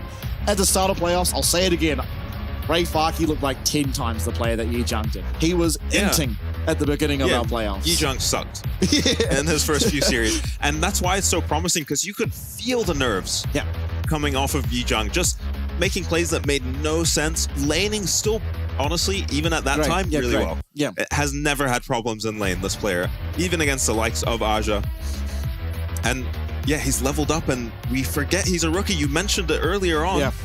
It's unbelievable that he's that good in the top lane. It inspires a lot of hope, especially like you think of next year going to the APAC League. This is a guy that's on his rookie year, and he is just probably one of the best in between all the regions included. You'd probably have him as like at least top 3 in terms of the top laners, because he is just performing out of his mind. Start of playoffs rough, as you said, but just so good now. Yeah, forget next year. Get him to Worlds.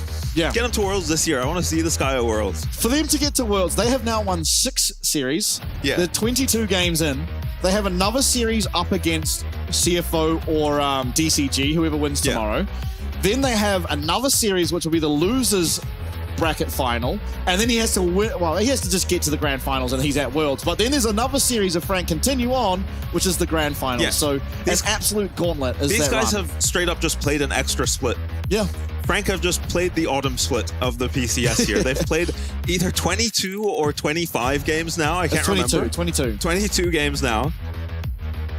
Kind of ridiculous, and they don't look fatigued to me. No, and I was going to say it at the end of the game, but Jimian and Gemini did this exact thing last year on CFO. Comfort zone then. Yeah, it is the lower bracket comfort zone for these guys. They love it there. They thrive there. They were able to get to Worlds last year from the lowest position in our playoffs. Got to Worlds. They're looking to do it again. And honestly, it's hard to bet against them now, because coming into the series, I was like, I don't really know. Like, there seems to be some drafting issues, but draft be damned. Just give Jiang whatever he wants, whatever counterpick he wants, and we'll just take it from there. Yeah, and honestly, historically, red side's been the weakness for this Frank side.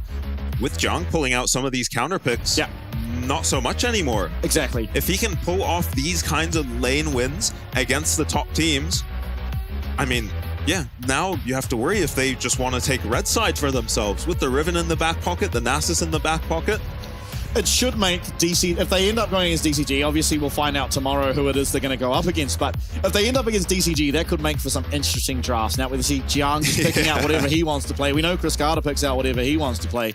Could make for a real fun time, but Jiang does get that MVP. Very well deserved yet again. I mean, just 2v1ing, by the way, like we kind of forgot about that. Yeah, he just 2v1, won that. Got a Void Grub, 2v1, killed 2 people. I don't know what he did here. And here's a nice flank from FAK, but again, I think we disagreed with his flash usage here. He was just already kind of on them all. He was on them all. And if you're going to flash, you want to use it to follow these flashes. Yep, could have followed Wako. Yeah, could have just played this fight more patiently, as they actually flashed before he even pushed R on the Kennen. Yeah. I think he could have maybe stayed cool, calm, and collected there, and maybe gotten more value out of his champ, but you did just have to play amazingly well to win from here as DFM. Yeah, and Nasus had 300 stacks at 11 minutes, man. Yeah, and I think, honestly, at this stage of the game, you're in game 3, you're down 2-0, you're very far behind. You're going to be nervous as ever. You know, this is probably the most nervous or most scared or whatever you've ever been in your life, whatever word you want to use. And you are just panicking, like, okay, I'm on a flank. This is like the best opportunity I've ever seen. This is like sees 4 dream members. scenario, and you're like, you know, usually you have to flash to get into those positions. So it's just almost like brain off, flash, and it's like, oh. Yeah, and that happens to me so often on something Same. like the Kennen, where I just see 1 second, I see 4 people there, so I flash in to make the play, and suddenly there's nothing for me to hit. Yeah. Difficult. It's not easy. You think it's simple to just like run in with a cannon or chuck a rumble ult at 5 people, but yeah, it's very, very difficult. Of course, we are now going to go to an interview and after the player comms, so do enjoy, and we'll be right back. 慢慢打，已经赢了。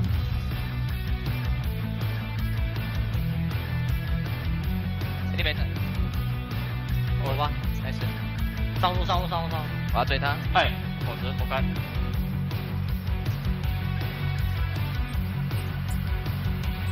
点赞了。杀了，开始。然后举 A。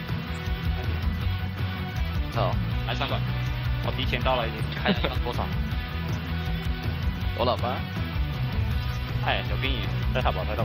点个中吧。有兵，在上。10秒开枪，我会看凯的。开始哦。我操，他剩150块，我想说，多少钱这么少？辛苦了，辛苦了各位。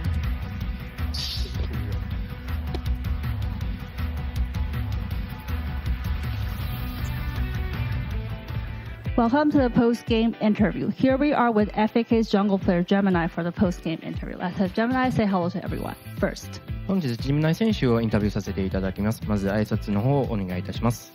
欢迎来到今天的赛后采访。我们今天邀请到的是 FAK 的打野选手 Gemini， 请 Gemini 先跟大家打声招呼吧。大家好，我是 FAK 打野 Gemini。So first off, congratulations on winning today's lower bracket round 2 game. This is actually one of the few 3-0 games that you guys were able to get in this summer season playoff. So I want to ask you, how do you think your team did today? まず勝利おめでとうございます。見事に 3-0 で勝ちました。チーム全体のパフォーマンスをどう評価しますか？首先，恭喜你今天成功的在败部的比赛中获胜。这其实在今年你的季后赛，你们少数能够3-0直落赢下的比赛。那你觉得今天大家的表现怎么样呢？我自己觉得今天每个队友表现状况都很好，就可能只有我自己第2场状况不太好，然后给对面太多机会，这是比较可惜的点。そうですね、全体的に結構良かったと思いますが、自分がゲーム2の時少しだけミスしちゃって、少し残念ですね。はい。So I think all our players did really, really well today. The only thing is that I think myself didn't do too well in the second game because I gave a lot of chances to our opponent in the second game. So actually, in all the 3 games we saw today, FAK was able to get a lot of advantage during the laning phase. I want to ask you, why do you think is the biggest reason you guys were able to do that in today's series? 今日 FAK はレーニングだけでかなりアドバンテージを取れました。有利な場面を作れたキーポイントは何だと思いますか？其实，在今天的3场比赛当中，我们都看到 FAK 能够在对线期就给对面非常多的压力，然后你们也取得很大的优势。你觉得 FAK 今天能做到这个最主要的原因是什么呢？我觉得最主要是我们在输给 PSG 之后，我们就是保持好心态，然后调整好自己游戏上的一些角色，然后还有内容，然后我们就觉得我们能做的比对面更好了。そうですね、PSG に負けた後かなり、いろいろ修正をしてきました。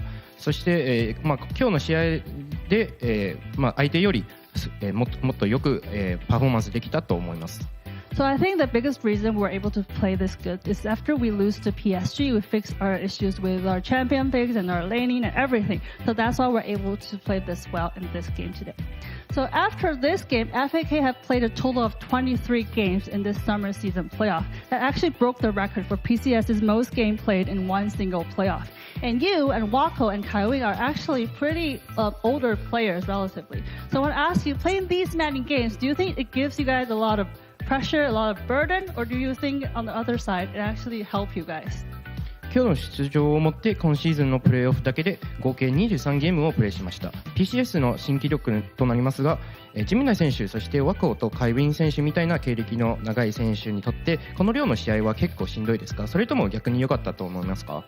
所以 FAK 在今天打完比赛之后，你们总共在这次的季后赛打了23场比赛，那也打破了 PCS 季后赛出赛场次的记录。那其实你跟 Wako 跟凯文其实都属于年纪比较大一点的选手，打这么多场比赛，你觉得对你们来说是一种负担吗？或者是很辛苦吗？还是你觉得其实对你们来说是一种帮助？我自己觉得多打其实对我们来说是好的，因为毕竟多熟悉比赛，我觉得我们后面就能发挥得更好。然后就算年纪大了也没关系，因为平常训練是这样子的。試合は多ければ多いほど、逆に良かったと思います。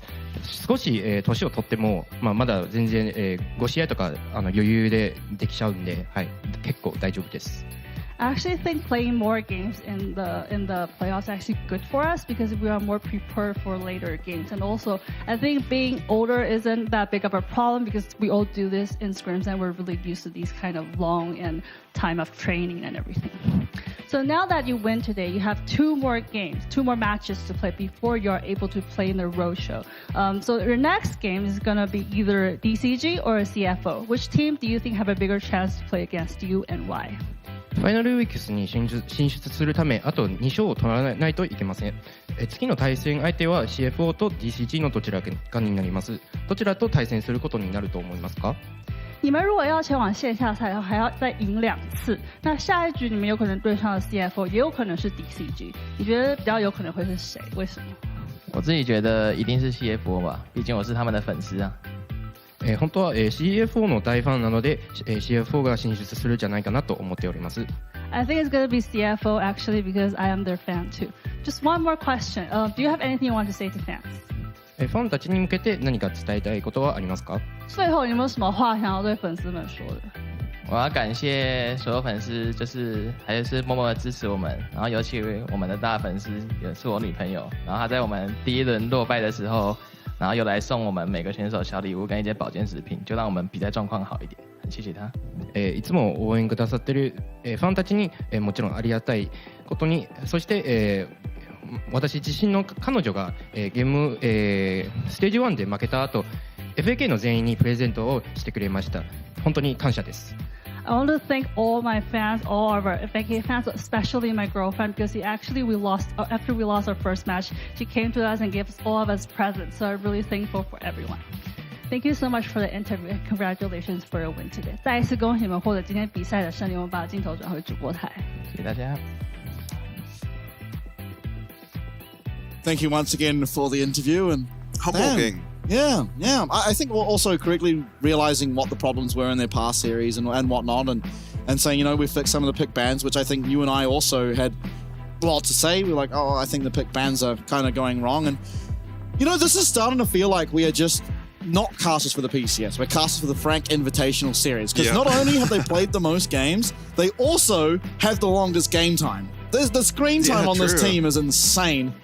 As obviously today's results now on your screen, it is a 3-0 in favor of Frank. And with that, we do have to bid farewell to our LJL counterparts. It was fantastic to see them play. They did so well in that first stage of the playoffs, but unfortunately, when they got to the second stage, just a little bit too much to handle were DCG and Frank Esports. And I think if you're going to get eliminated from playoffs contention, so far it looks like PSG, DCG, and Frank are just our 3 top teams. Yeah.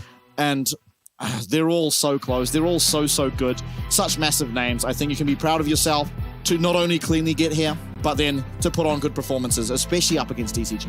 Yeah, and now we have DCG versus CFO coming up tomorrow. This is going to be an interesting one. I'm rooting for DCG.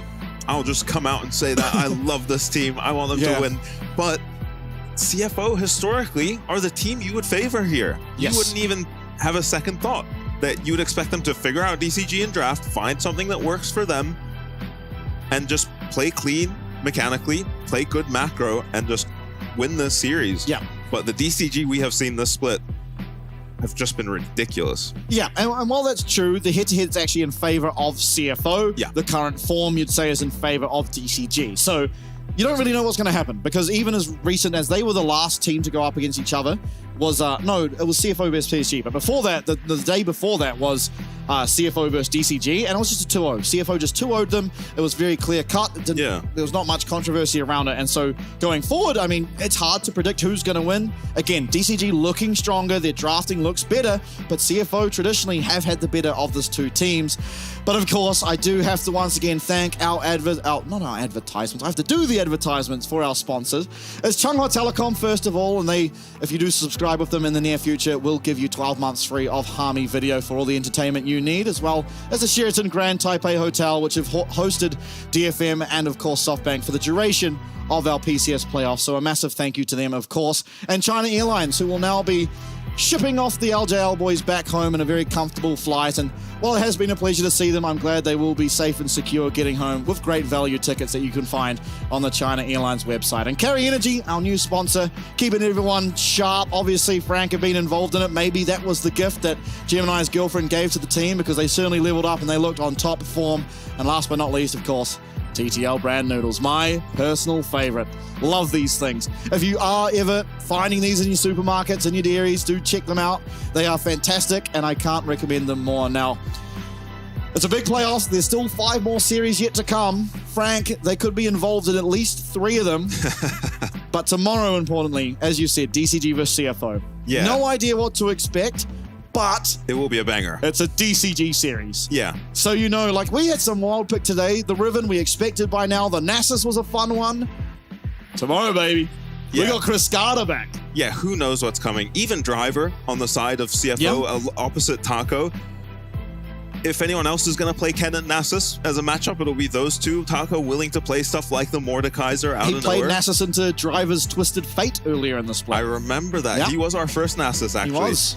But you would expect CFO, just with so many veterans on their team, that all the silliness that DCG are throwing at them in drafts to kind of just bounce off them. Yes. With these veterans. And it was the case, as you said, in that 2-0 for CFO. So maybe a mismatch for the side of DCG, who on paper should be in better form. Yeah, I think so too. And we just have to look back as close as the Frank versus CFO series. I mean, going into that, you're like, okay, CFO, this probably should be a 3-0. Yeah. And in all honesty, it probably should have been. They lost. They lost that series. DCG, while you don't think it's going to be a 3-0 against SoftBank, you'd probably think they should have won, and they had winning opportunities throughout that series, but it was SoftBank that won. SoftBank proving to be the better team. Yep. And so coming into tomorrow's match, DCG versus CFO, we are losing one of these teams. This was a team that finished second and a team that finished in, I believe, third. Yeah, CFO third. Finished third. So these are the two teams that ultimately we know can somewhat contest PSG Talon, and we're losing one of them this early on, not making it to that losers final, not even making it to take on Frank. Yeah, as you said, with 5 series to go, we're losing one of these teams right now already, not going to make it to the gymnasium. To the Taipei Hepping Gymnasium, that was. Yeah. It is a fantastic place. I think you can find the tickets online, by the way. It's on Carrie's website in some way. If they haven't sold out already, I'm not actually sure. Yeah, it was awesome, by the way, last time we were there. There were cheerleaders. It was PSG versus CFO. Cheerleaders were at the event, just everything. Goodness. You can buy merch, you can buy everything over there. But of course, for tonight, we are done and dusted. Tomorrow, you saw the matchup, DCG versus CFO. It's going to be a banger. Anytime DCG's involved, it's going to be a banger. But now more than ever, we're losing one of these teams, and I wouldn't want to lose your viewership. See you there. Now we're running out of time. Before we put this time behind, let's go again. We feel so alive. One last time.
关键时刻，握着阿嬷帮我准备的球拍，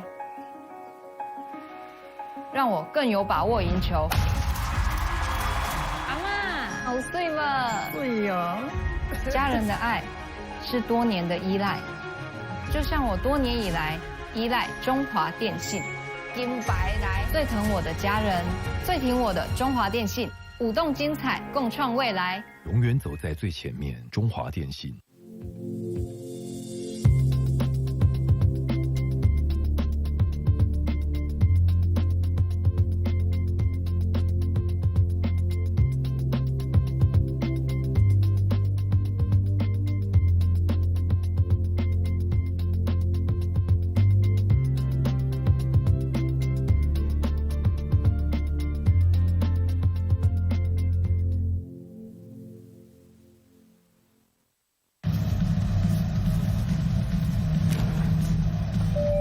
旅客陈志明，华航直飞西雅图的班机即将准备登机。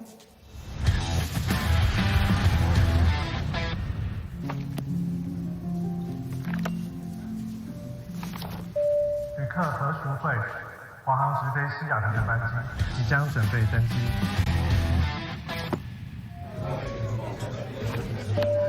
China Airlines passenger Michael Chen, your direct flight to Seattle is now ready for boarding.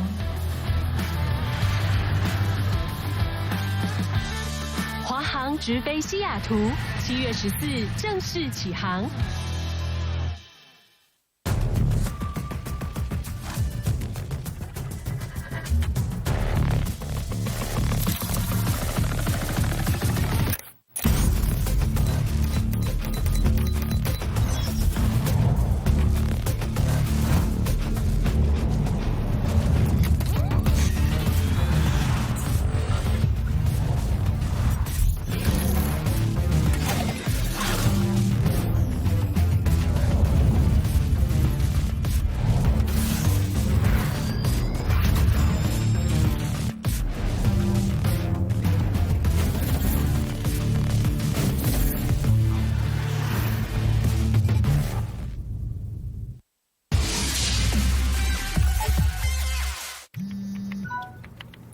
好想吃花雕鸡面哦，可是还在加班。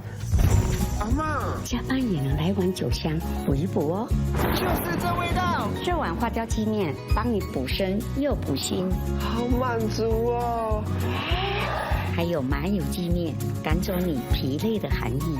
要不要再来碗花雕酸菜牛肉面？暖心酒香的丰盛美味，台酒酒香经典系列。难得皇上莅临蒙古，臣等备好贡品向皇上进献。好想吃哦！特此献上，此为酒香蒙古锅牛肉面，就是这味道，浓郁的汤头为牛豚骨风味，还有孜然香，淋上五加皮料理酒，更有层次。这真是宫廷御膳顶级享受！台酒御膳堂酒香蒙古锅牛肉面。